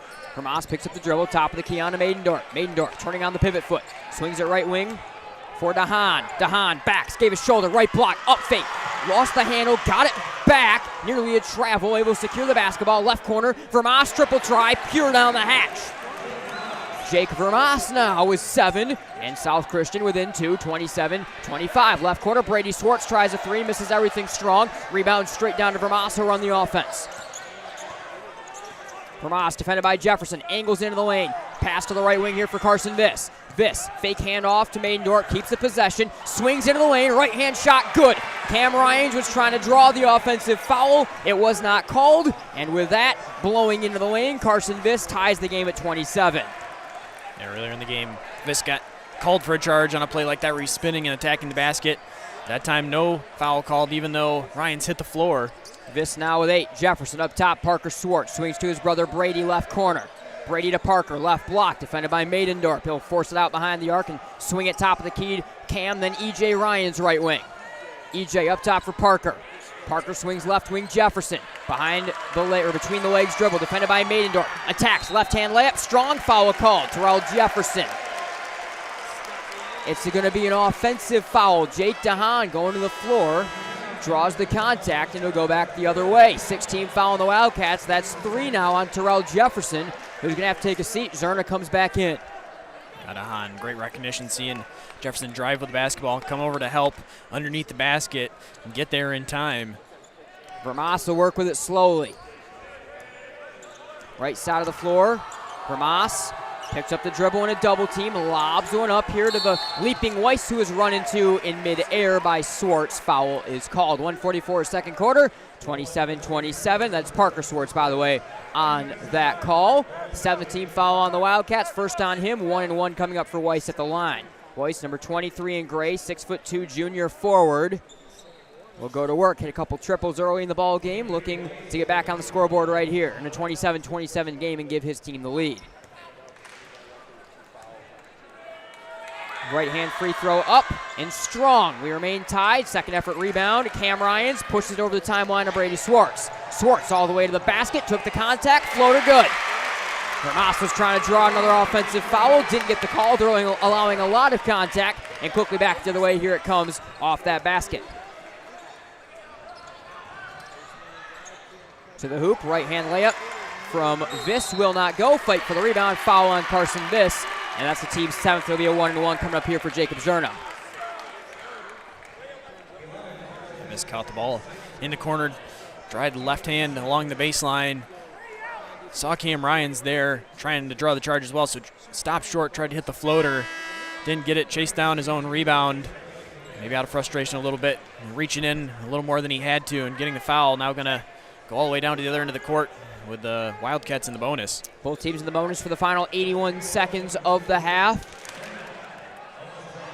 It's Zerna, the big senior guard, to shoot the free throws. First one right down the hatch, pure. He's got 3. His team has a 3-point lead, 30-27.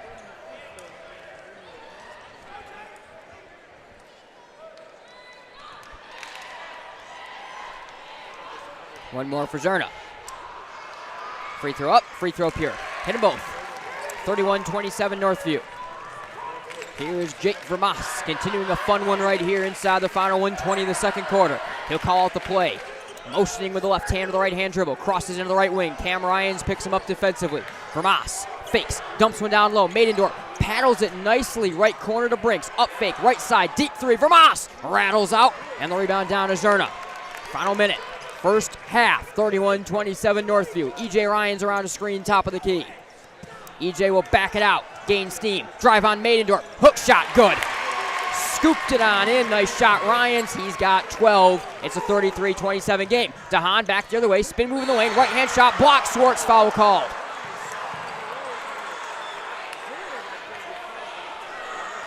Actually, they may wind up getting Zerna here on the call, kind of behind the ball. The block may have been clean. They do get Zerna his first.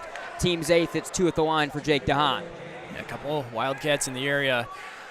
As even though he didn't have numbers, DeHaan pushing the pace. Spinning to get in the lane. I do think the block was clean, but there was contact elsewhere there that's going to send DeHaan to the line. Free throw up and good as DeHaan rattles that one home. DeHaan now with 7. He and Vermas each have 7. The veteran backcourt between the two of them. One more at the line off the in-rhythm dribbles, and that one is good, and immediately after it's made, Coach Johnson wants a timeout. He'll get a timeout. 33-29 Northview. We'll be right back here from the second quarter. Bowling is a great time that combines great friends, football, and bowling. Compete against your friends or family, throwing a football at 10 real bowling pins. You can bring in your own food, or they have a pair of 45-foot bars featuring soft drinks and adult beverages. Visit foldingwarehouse.com, Grand Rapids, to reserve your lanes. Founded in 1969, J&H Family Stores has grown from a single tank truck to over 50 convenience store locations in West Michigan. Our locations offer a variety of fuel options ranging from Exxon, Mobil, Marathon, and Citgo. At many of our stores, you'll also be pleased to find a Tim Hortons or Subway. Find the location near you by visiting myjhfamilystores.com. There's one in your neighborhood. Welcome back. Nate Dreyer, Chandler Timmer with you here on Game Night on Michigan Sports Radio. 41.6 seconds to go, second quarter. Northview 33, South Christian 29. And the dribble is EJ Ryans here up the middle of the floor. Final 35 seconds, 28 on the shot clock.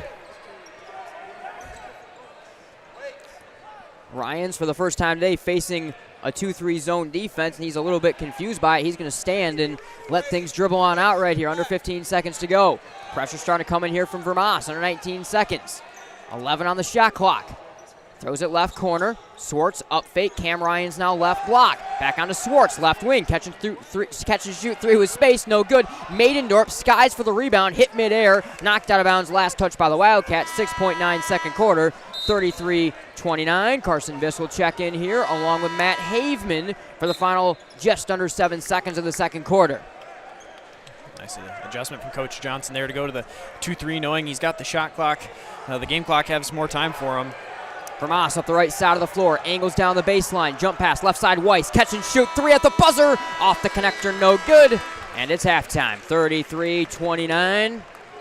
Northview able to pull out a 4-point edge at the half. Both teams go back to the locker room, and we'll have quite a bit to discuss right here. Nate Dreyer, Chandler Timmer with you. We welcome in to the Centennial Securities halftime show that also today with South Christian basketball is presented by Sobe Company. So thanks to each of our presenting sponsors, with both MGN and South Christian on Michigan Sports Radio for that. Catholic Central, Rockford, each starting their warm-ups right now. But, man, we got a wild game coming up. 12 for E.J. Ryans, 8 for Carson Viss, 8 for Jake DeHaan.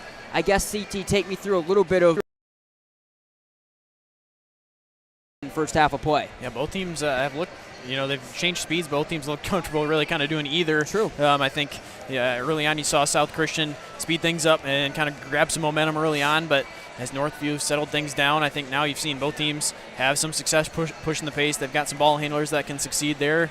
You've also seen them execute in the half court. So I think kind of both teams going back and forth as they're figuring out the pace, but both teams have the playmakers to be comfortable doing either. All right, a lot more still to break down on this one here on our Centennial Securities and Sobe Company halftime show here on Game Night on Michigan Sports Radio. Our final game of the day, of course, Michigan Sports Radio has the last game, Catholic Central and Rockford.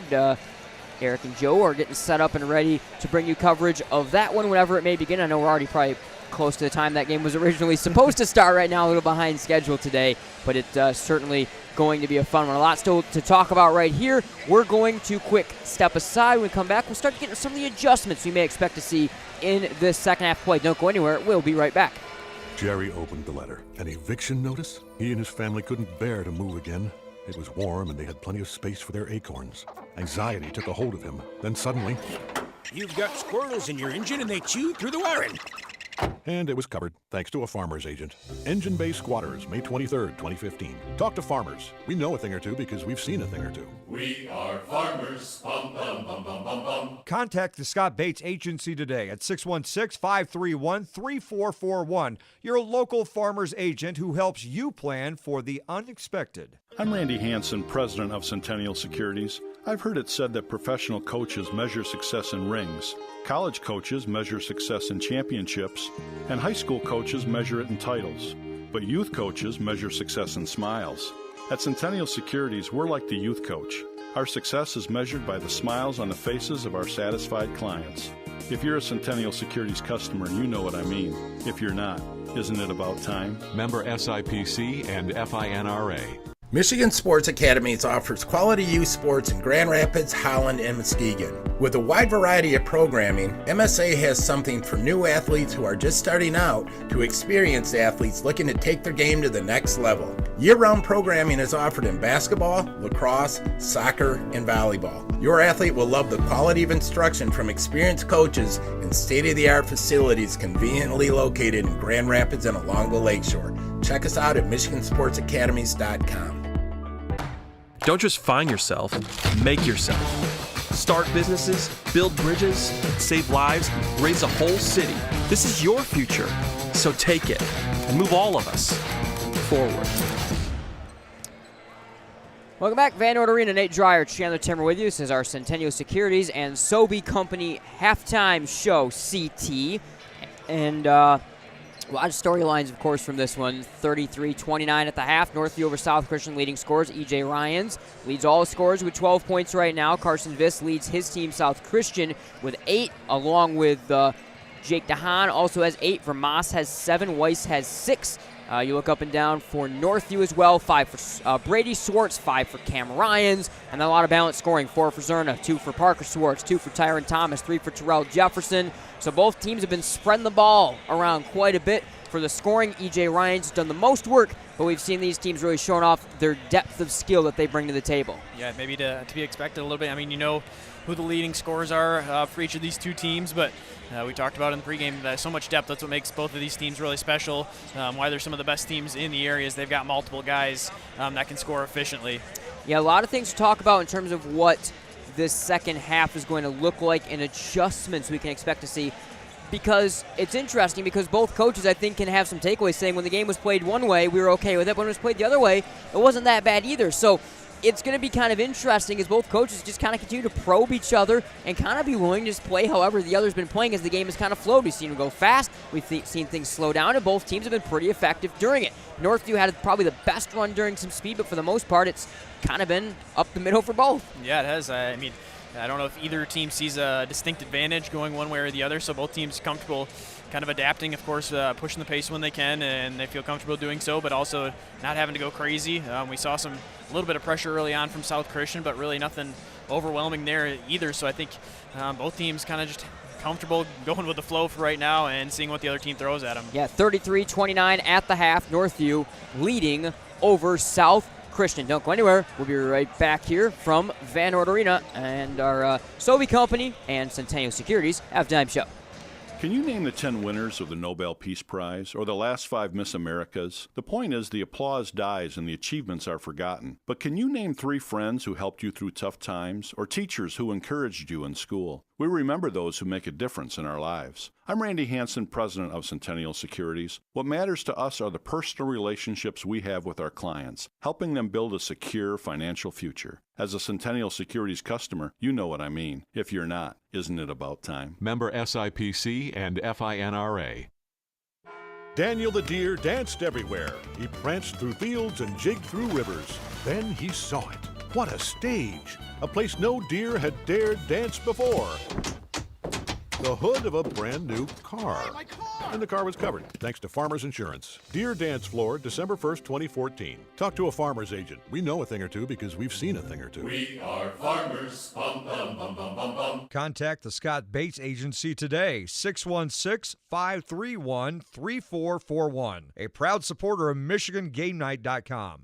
Need to replace that worn-out carpet or floor? Floor Coverings International makes it easy. They bring their mobile showroom to you. Save yourself the trip and gas shopping around. See a wide selection of carpet, hardwood, laminate, and vinyl in the lighting of your own home. Go to floorcoveringsinternational.com today for your free consultation. Work with one team for a hassle-free experience from the quote to installation. And each Floor Coverings International business is independently owned and operated, so they are local business owners in our community. Floor Coverings International, the flooring store at your door. Are you looking for a new career? Aetna Supply is hiring. Aetna Supply is Michigan's #1 plumber wholesaler, servicing local customers for over 50 years. They offer great benefits, a 401k with company match, quarterly bonuses, and no Sundays. Once again, check them out at aetnasupply.com/careers or click on their logo on the Michigan Sports Radio homepage.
Welcome back, Nate Dreyer, Chandler Timmer with you, Sobey Company, and Centennial Securities halftime show. All right, CT, keys to the second half. Take me into the mind of Coach Channa and Coach Johnson for the respective teams, some things we may expect to see in the second half of play. Yeah, I think for South Christian, they found some success with their guards attacking the basket. I think you see DeHaan and Viss both being able to, off the dribble, get towards the basket. And then guys like Vermas and Weiss in the corners, and once they're able to kick there and hit some open threes. So I think trying to get, if they're setting into some half-court sets, looking to attack there.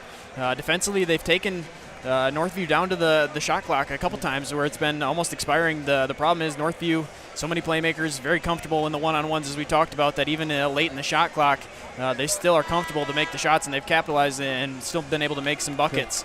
So really playing out the entire defense. I mean, the defense has been pretty good, but just holding on throughout the entire shot clock. Yeah, absolutely. It's going to be a really fascinating second half between the two of these teams. Thanks for tuning into the Centennial Securities Sobey Company halftime show, and we are ready to go. The third quarter of South Christian Sailor basketball on Michigan Sports Radio is presented by Alex and Rachel DeHaan, and Game Night on Michigan Sports Radio is presented by Centennial Securities and the Scott Bates Farms Insurance Agency. So, 33-29, fresh 8 on the board. Northview, traveling red uniforms, get the ball to start the second half of play. They move right to left across the radio dial. It's the home gray unis for South Christian here. Tyron Thomas to throw it in. Same lineups that started the game will start the second half of play right here. So Tyron Thomas gets set to throw this one on in. Here we go. Thomas lobs in up top here for Cam Ryans, and we're underway. Cam, the freshman, drives on Jake DeHaan, right block, cut off. Vermas tries to rip the ball away. He's able to jump in the air and get to his brother right corner. EJ for Cam right wing. Cam drives, jump stop, turn around, free throw line.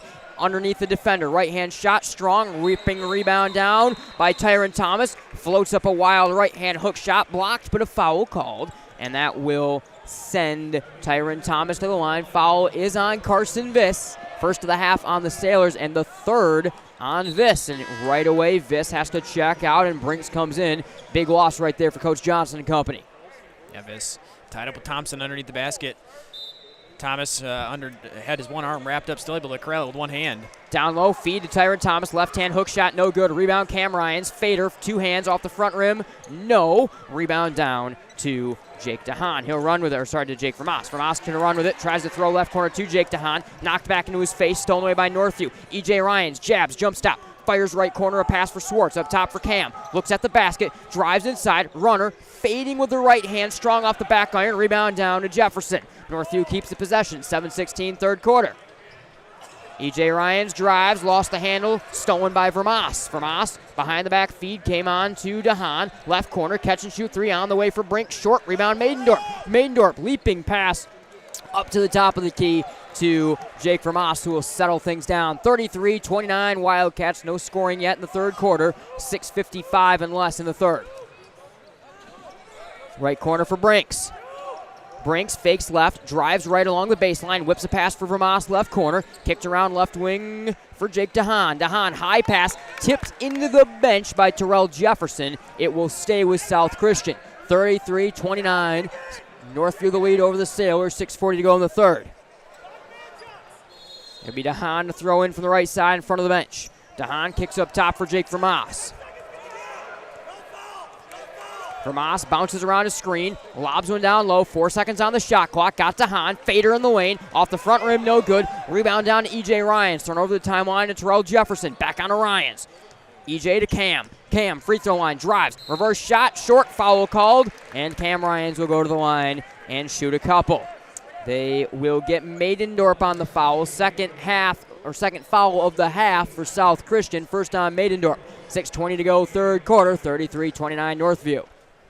Maidendorp in a pretty good spot there. All he had to do is just go straight vertical. It was going to be tough for Ryans to get over the top of him, but instead leaned over just enough to where the foul was called. First free throw rolls and bounces about 3 times on the rim and then falls for the youngster Cam Ryans, who has 6 points now on this one. He'll go back to work at the line with a 34-29 lead, looking to stretch it to 6 right here.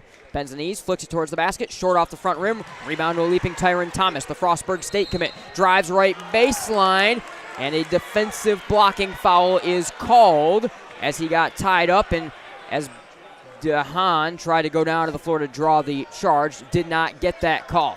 34-29, 6:17 to go third quarter. 3 fouls now on the Sailors and 2 on Jake DeHaan. And they are going to have to wipe down the floor a little bit right here where those bodies went crashing on down.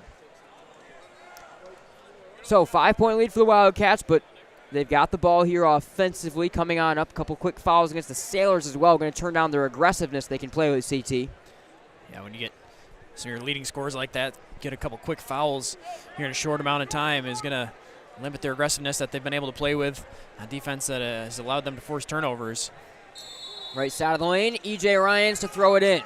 Leaping or looking, got it down low for a leaping Swartz, can't get it to go. Put back jam for Tyron Thomas, rejected by the rim. Rebound Jake DeHaan, he's set down to the floor and fouled. They'll get E.J. Ryans on it. 6:13 to go third quarter, first foul of the half on the Wildcats and the first foul of the game on E.J. Ryans. Couple good looks for Northview, they don't convert and they wound up committing a foul. I think everyone was still recovering from that attempted dunk there that DeHaan ended up falling to the ground as he was looking to go the other direction. Maidendorp swings left wing to DeHaan, trying to split around a defender. The ball is poked away by E.J. Ryans. Ryans on to Jefferson. Jefferson flying through the air. Underhand feed to Swartz, crashing to the basket, and he'll lay it in off the window, 36-29. Cats by 7. 5 minutes to go, third quarter. Vermas to the top of the key, defended by Cam Ryans.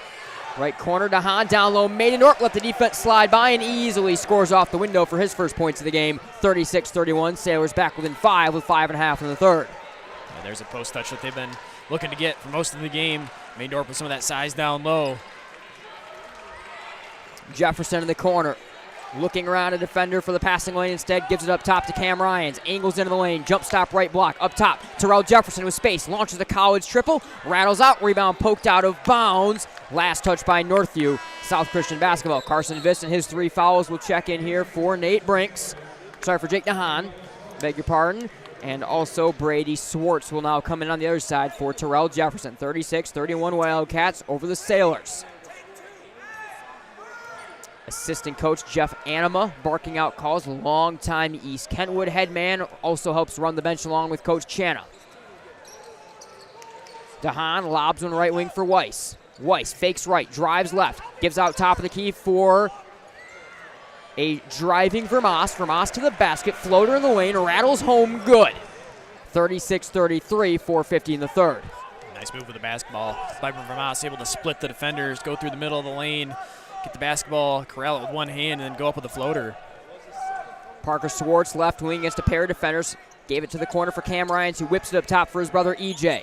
EJ to Swartz, left wing, catch and shoot three. Parker Swartz, no good, front rim. Rebound tipped up, secured by Maidendorp. Give it on to Weiss, he's going to run, he's got numbers. Now he crosses left side, gave it left corner for Viss. Viss drives baseline, right hand, tough shot through contact short, but a foul call. I don't think Coach Johnson loved the shot decision, but it could work out here for his sophomore.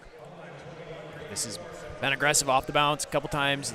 He's gotten in trouble underneath the basket and along the baseline, but nice adjustment as he jumped back more towards the middle of the court.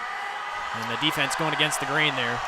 Foul on Brady Swartz. First free throw rattles out, no good for Viss. Zerna will check in here for Parker Swartz. 36-33, Wildcats over Sailors. 4:21 third quarter.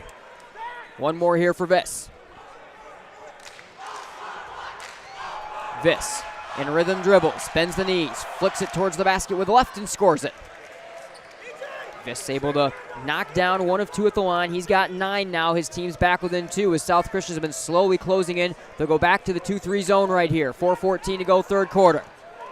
EJ Ryans faces up against the zone, swings left side to Brady Swartz. Down short left corner to Thomas. Jump stop up top. EJ Ryans head fake, ball fake, and now we'll take it back out behind the arc. 4:01 to go third quarter. 36-34. Ryans drives, two-hand feed left side for Swartz. Up fake, dribble drive, jump pass, right side for Tyron Thomas. He'll up fake, up top for EJ Ryans. 3 on the shot clock. Ryans pulls up right elbow, good. Great defense. They made him take the whole shot clock, but it doesn't matter. He's able to knock it down. I like the adjustment to go to the 2-3 zone, but just able to finally pass it around. Out of desperation a little bit, but still under control to make that shot. Viss drives left baseline, scoops up off the glass and scores. So Carson Viss answers right back. He's got 11. It's 38-36 with 3.5 in the third. This is going to be a duel down the stretch, I would have to say, CT. Back to man here for the Sailors. Ryans to Zerna right wing. Zerna handoff for Brady Swartz. Swartz up top, Cam Ryans. Swung left corner, Terrell Jefferson. Catch and shoot 3 over top of Maidendorp. No good off the connector. Leaping rebound, EJ Ryans. Up fake, working short right corner against Weiss. Turns the back, gave a shimmy, gave an up fake. Kicks up top for his brother Cam. Cam spinning and working with 25 on the clock. Left corner for Brady Swartz. Down to Tyron Thomas, left block. Thomas turns. And a foul called on the floor before he spun up a wild shot that he was able to somehow get to go. Foul will be on Jake Vermas. That's the team's 4th of the half. And that is foul number 2 on Vermas. DeHaan checks back in along with Cam Post as Brinks and Maidendorp take a seat for Coach Taylor Johnson. Coach Johnson, the longtime, I think, 6-year assistant at Grand Valley State, even was the interim head coach at points. Left corner here for Swartz. He'll launch a triple. No good, front iron, leaping rebound down to Weiss. South Christian the basketball. They can tie or take the lead here. 2:45 in the third. Vermas to the top of the key. Two-hand feed left wing for Viss. Carson Viss drives left baseline, able to reach around a defender. Right corner, catch and shoot 3. DeHaan, no good, front iron. Rebound to Cam Ryans. The big sophomore will clear him out. 2.5 third quarter. Left corner for Brady Swartz. Up top for Thomas. Swung right wing for EJ Ryans. Loosely watched by Weiss defensively. Scherner will set a screen and now roll out of it. Cam Ryans top of the key, back to his brother. EJ, dribble drive, Euro step, floater, no good off the window, offensive foul. Drawn by Jake DeHaan. That one is the 3rd on the team, and that is foul number 2 on EJ Ryans. 38-36, and again, the Sailors can tie or take the lead inside the final 2:15 in the third.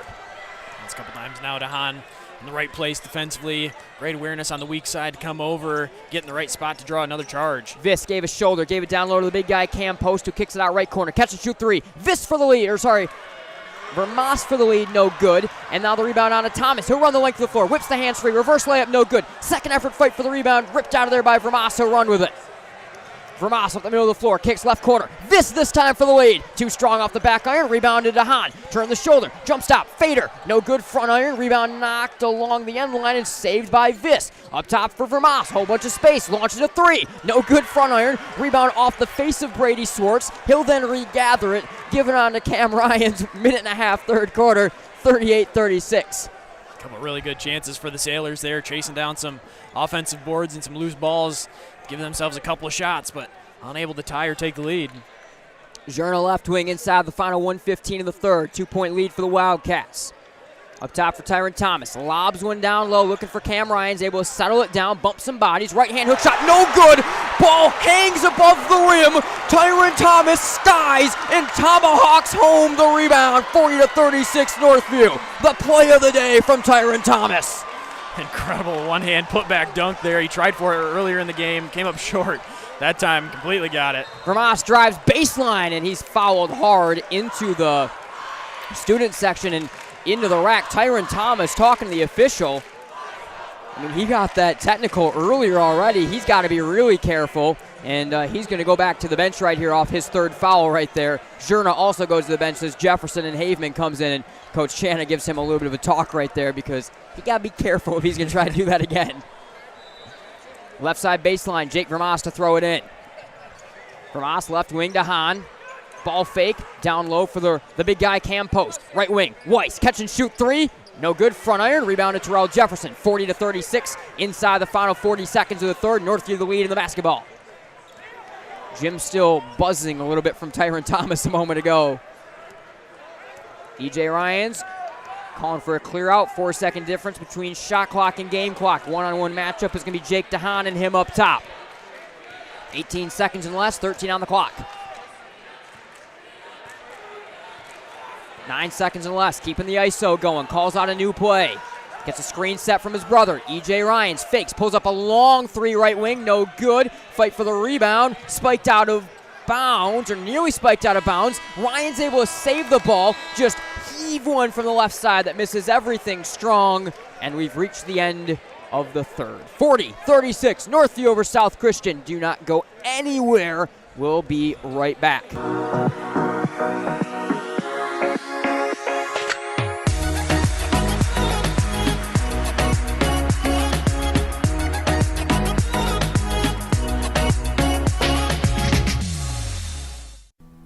Looking for a great place to buy a used truck or car? Check out Extreme Truck and Auto Center, located at 1098 O'Malley Drive in Coopersville. They have a huge selection of trucks, cars, vans, and SUVs. Stop by their lot or give them a call at 616-384-3777. You can check out their inventory at xtacenter.com.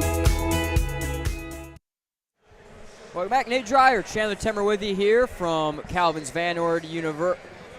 University's Van Noord Arena. It is the Invite, and CT, it is a very good fourth quarter. 40-36 coming up. Can the Sailors find a way to get back into this game? That is the question. The fourth quarter of South Christian Sailor basketball is presented by West Michigan Wellness Group. Here we go. 8 fresh minutes on the board. Northview traveling red uniforms, alternate home gray uniforms for South Christian. The Sailors, moving left to right across your radio dial, will get the basketball to start the final frame here. Northview opens up, man-to-man pressure, inbounded to Jake Vermas, who has hardly, if at all, left the floor in this game. Around a screen, left corner for Jake DeHaan, back up top for Vermas. Vermas to Hahn, left corner, launches a three, too short, front iron, rebound, poked around a couple times, secured by Maidendorf. Possession stays with South Christian. Right corner, Viss, head fake, dribble drive, right-hand shot, no good, put back. Maidendorf with two hands is pure. It's a 2-point game with 30 seconds gone in the final frame. Maidendorf there on the weak side again to get the rebound and back up and in. Viss, nice strong take to the basket though. Left wing, Parker Swartz, triple try, no good, short, rebound to E.J. Ryans. Possession stays alive. In the left corner, he calls out a play, gets a screen from Thomas, gives up top to his brother Cam. Right corner, Parker Swartz looks at the three, drives the baseline, defense clears away, left-hand scoop shot layup, good.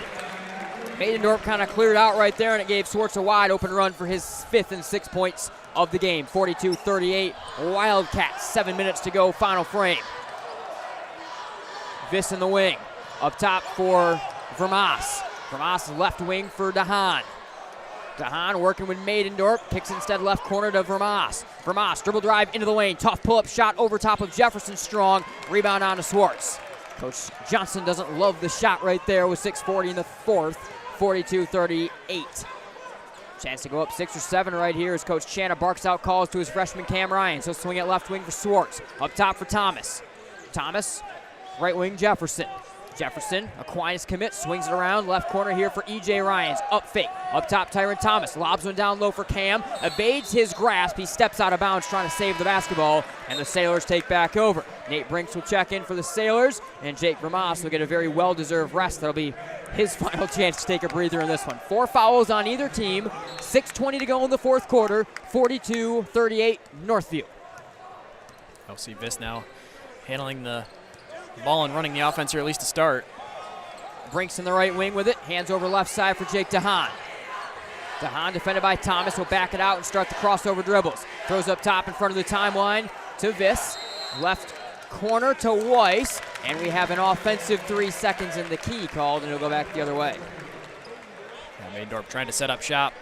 Going back and forth from left to right side, but kept himself in the lane in 3 seconds there. Going to give the ball back to Northview. Sailors set up their man-to-man defense right here. Ryan swings it right wing to Terrell Jefferson. Left corner, all alone, catch and shoot 3. Swartz, no good off the back iron. Leaping rebound down to Nate Brinks, and South Christian will run with it. Throws it all the way down the floor into Viss. Viss to the basket. A travel before he gets the shot off, and Northview takes back over. 5:41 fourth quarter, 42-38. Impressive pass from Brinks to get all the way across the court there. There was some traffic they had to get it over top of, but Viss, as he was trying to make the transition to go towards the basket, traveled before putting it on the deck. Freshman Cam Ryan's going to slowly run the offense right here. Inside 5:30 to go. Wildcats by 4 over the Sailors. 2-3 zone from South Christian. Left side, Swartz swings down left block for E.J. Ryans. Takes to the basket. Scoop shot short. Race to the rebound in the corner. Poked into the Northview bench. Last touch by the charging Jake DeHaan. It'll stay with the Wildcats in the front court. 5:17 fourth quarter. They lead by 4. DeHaan knew he wasn't going to be able to fully chase down that rebound, so just trying to slap it back, trying to get it to a teammate, but out of bounds instead. E.J. Ryans up top, loosely watched defensively by Nate Brinks. Hands over for Thomas. Flings it right wing for Jefferson. Up fake, drive, stops, up top for Cam. Cam, left side, Parker Swartz. Ryan sets a screen for him, now clears out of there. Up top, Thomas lobs one down low for Ryans. Nearly saved by Terrell Jefferson, but stands on the end line. Some miscommunication. Coach Channa not thrilled with Tyron Thomas for the pass decision, and it'll go back the other way. 4:59 fourth quarter, 42-38 Wildcats. Cam Ryans had pretty good positioning. DeHaan just able to front the post enough and then get enough of the ball to deflect. Viss drives left baseline, right hand layup good, and a foul through the contact. Finger roll off the window is good, and South Christian can get within 1 at the line right here. Foul is the 3rd on E.J. Ryans, the 5th on the Wildcats.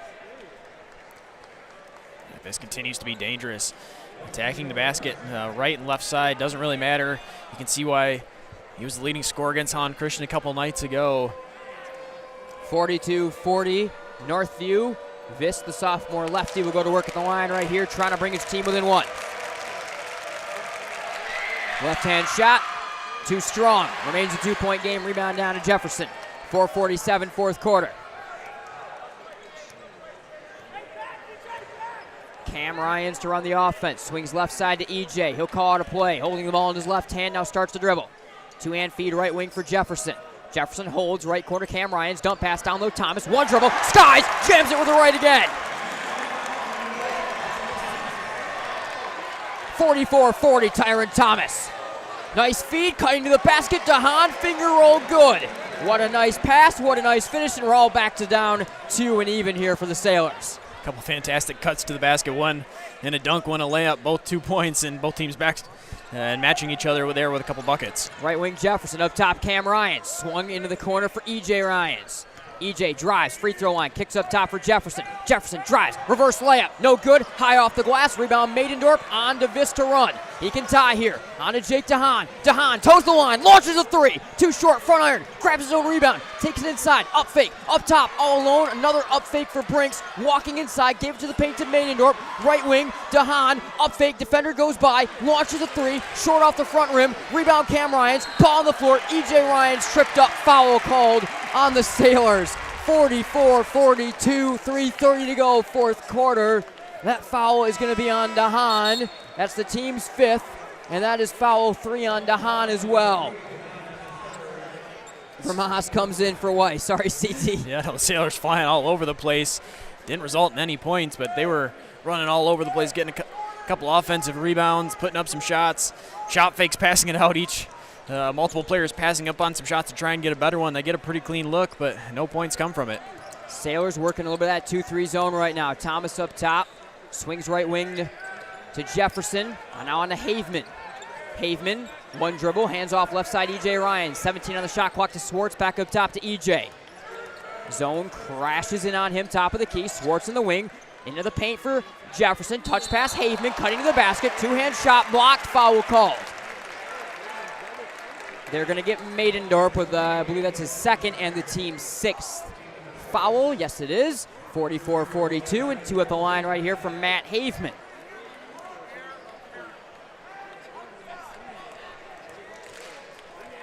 Haveman to work, 34 in red. Left-hand free throw, short. Remains, regardless, a one-score game here.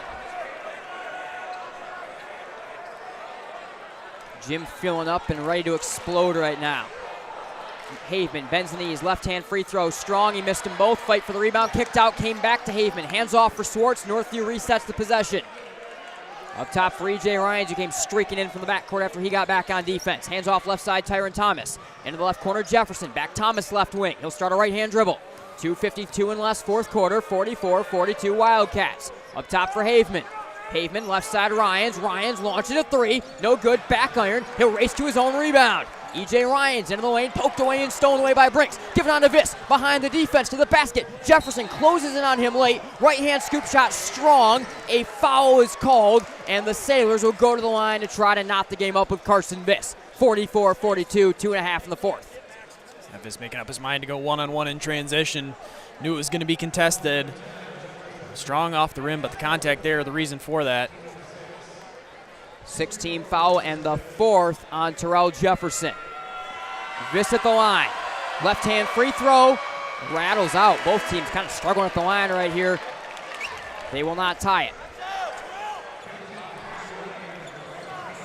Ryans, Cam Ryans that is, checks in for Haveman. Viss will go to work one more time, looking to bring his team within one.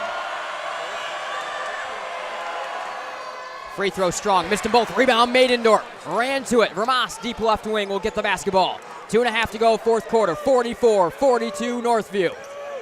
Vermaas to the right wing, defended by Swartz. Swartz sticks with him. Vermaas turns on the Jets, races to the basket. Right-hand shot, blocked by Parker Swartz. Rebound Cam Ryans. Camner on the offense here. He'll call it a play. Swings over to his brother, who will now recorrect the offense. 2:10 fourth quarter, 44-42 Northview. The lead in the basketball. Handoff right wing Jefferson. Jefferson, Cam Ryans, right corner. Lobs it down low to Thomas. Thomas gave his shoulder. Right-hand scoop shot, too strong. Leaping rebound, Jake DeHaan. Here comes Vermaas. Inside 2 minutes, 2-point game.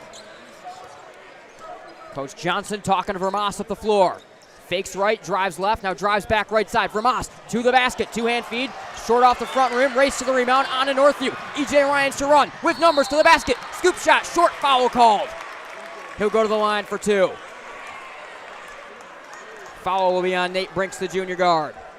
Yeah, Brinks making the argument that EJ Ryans was the one locking up his arm. And actually it would have been an offensive foul there, but they were tangled up, and the foul call going to go against the defensive player and Brinks. Northview into the bonus. First foul on Brinks. 7th on the team. 2 at the line regardless here for EJ Ryans. Bends the knees, flicks it towards the basket. Right down the hatch, good. 45-42. Brinks checks out. Weiss checks in. 1:38 and a timeout on the floor. Minute 38 to go in the fourth. 45-42. We'll be right back. The sinister cries haunted Mary through the night. Dawn neared, and still the voice tormented her. She ran towards the safety of her car, flung open the door, and a coyote had somehow gotten locked inside. But the damaged interior was covered, thanks to Farmers Insurance. Coyote Carpool, August 1st, 2015. Talk to a farmer's agent. We know a thing or two because we've seen a thing or two. We are farmers. Bum, bum, bum, bum, bum, bum. Contact the Scott Bates Agency today, 616-531-3441. A proud supporter of MichiganGameNight.com. Can you identify your number one personal trait? The thing that you do better than most others? If not, this may be a good time to think this through. If you're really good at writing, then why use the phone? If you're great on the phone, why use email? If you have exceptional human relation skills, why sit back and let others lead? I'm Randy Hansen, president of Centennial Securities Company. Playing to our strengths is something we do very well at Centennial. And if you're already a customer, you know what I mean. If not, isn't it about time? Member SIPC and FINR. Welcome back to the invite. Nate Dreyer, Chandler Timmer with you. 1:38 to go. One more free throw for E.J. Ryans. Northview leading South Christian 45-42 with a minute 38 to go in the fourth. Here's Ryans at the line. Where's number 5, the junior, Western Michigan, and plenty other offers on the table already for this kid. Right-hand free throw up, missed it straight down and short. Vis the rebound onto Vermas. 3-point lead for the Wildcats. Vermas to run the offense. 90 seconds to go. Vermas fakes a handoff, takes it right corner, drives towards the basket, leaps a pass out left side for Weiss. Quick extra pass onto DeHaan, ducks the defender, drives to the basket, right-hand shot strong, poked out rebound, taken by Vermas, fouled midair. And that should be a 1-and-1. They call it out of bounds maybe. It will be a 1-and-1. Nope, I should have stuck with this first. It was just going to be out of bounds against Northview, and Vermas inbound from baseline right. 1:18 fourth quarter, 45-42, Northview the lead. Vermas to throw it in.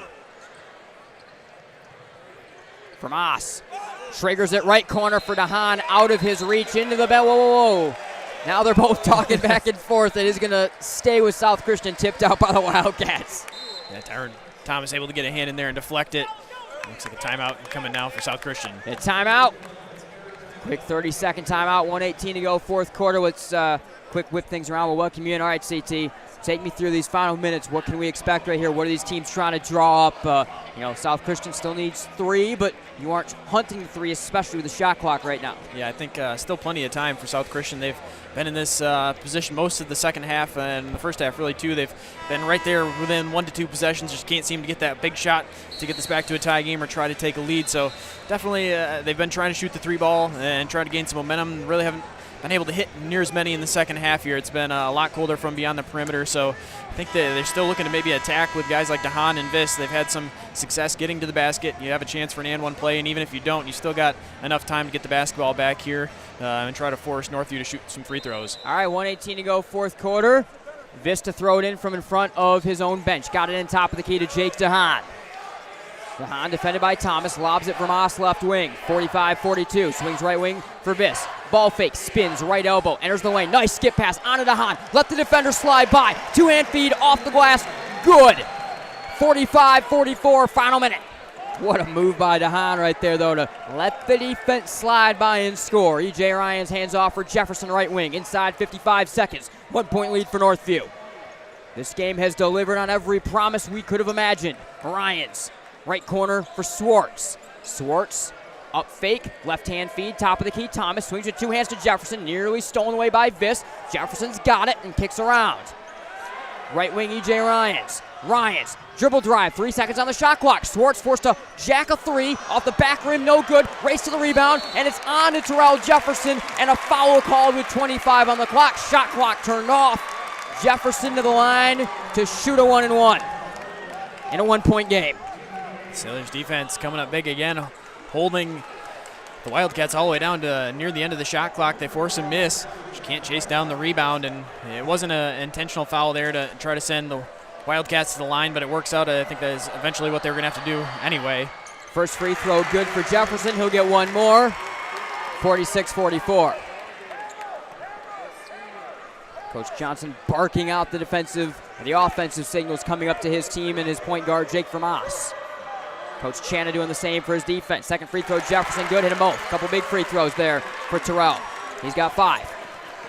3-point game, final 23 seconds. Here's Jake Vermas with the basketball. Vermas, right winger on a screen. Vermas to the corner.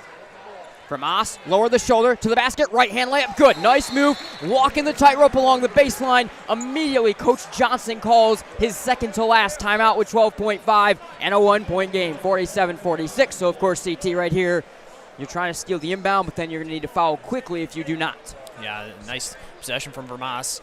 I think they're looking, if you get the wide open 3 there, you take it and try to tie the game, but Vermas able to get to the basket along the baseline, gets the 2, so now you still have 12 seconds here to try to make something happen. You can try to steal the inbound pass. If not, get a quick foul, try to get a possession here. Worst case, you're back to a 3-point game with a chance for a tie at the buzzer. Coach Johnson, Coach Channa getting their words in right here with their teams and drawing things up. They both kind of know what to expect here. And South Christian, they pressure so well. We haven't seen as much of that trap in the second half at all. But if there's one thing they like to do, they aren't afraid to trap you. And that's the one thing when you look at it, still 12 seconds on the clock. How good they are at trapping. They may be willing to let a couple seconds come off the clock as well in trying to get a steal and trying to get a trap set up. Yeah, I think you do have just a little bit of time to try to let something play out and let yourself get a turnover and a quick basket to win it. But at the same time, you can't play it out too long. You're really going to handcuff yourself in what you're able to do as this game winds down. Yeah, and Northview still a couple fouls here, or South Christian still a couple fouls to give before the double bonus, or at least one here, so you still have the 1-and-1 coming up after this. They will set up the pressure right here.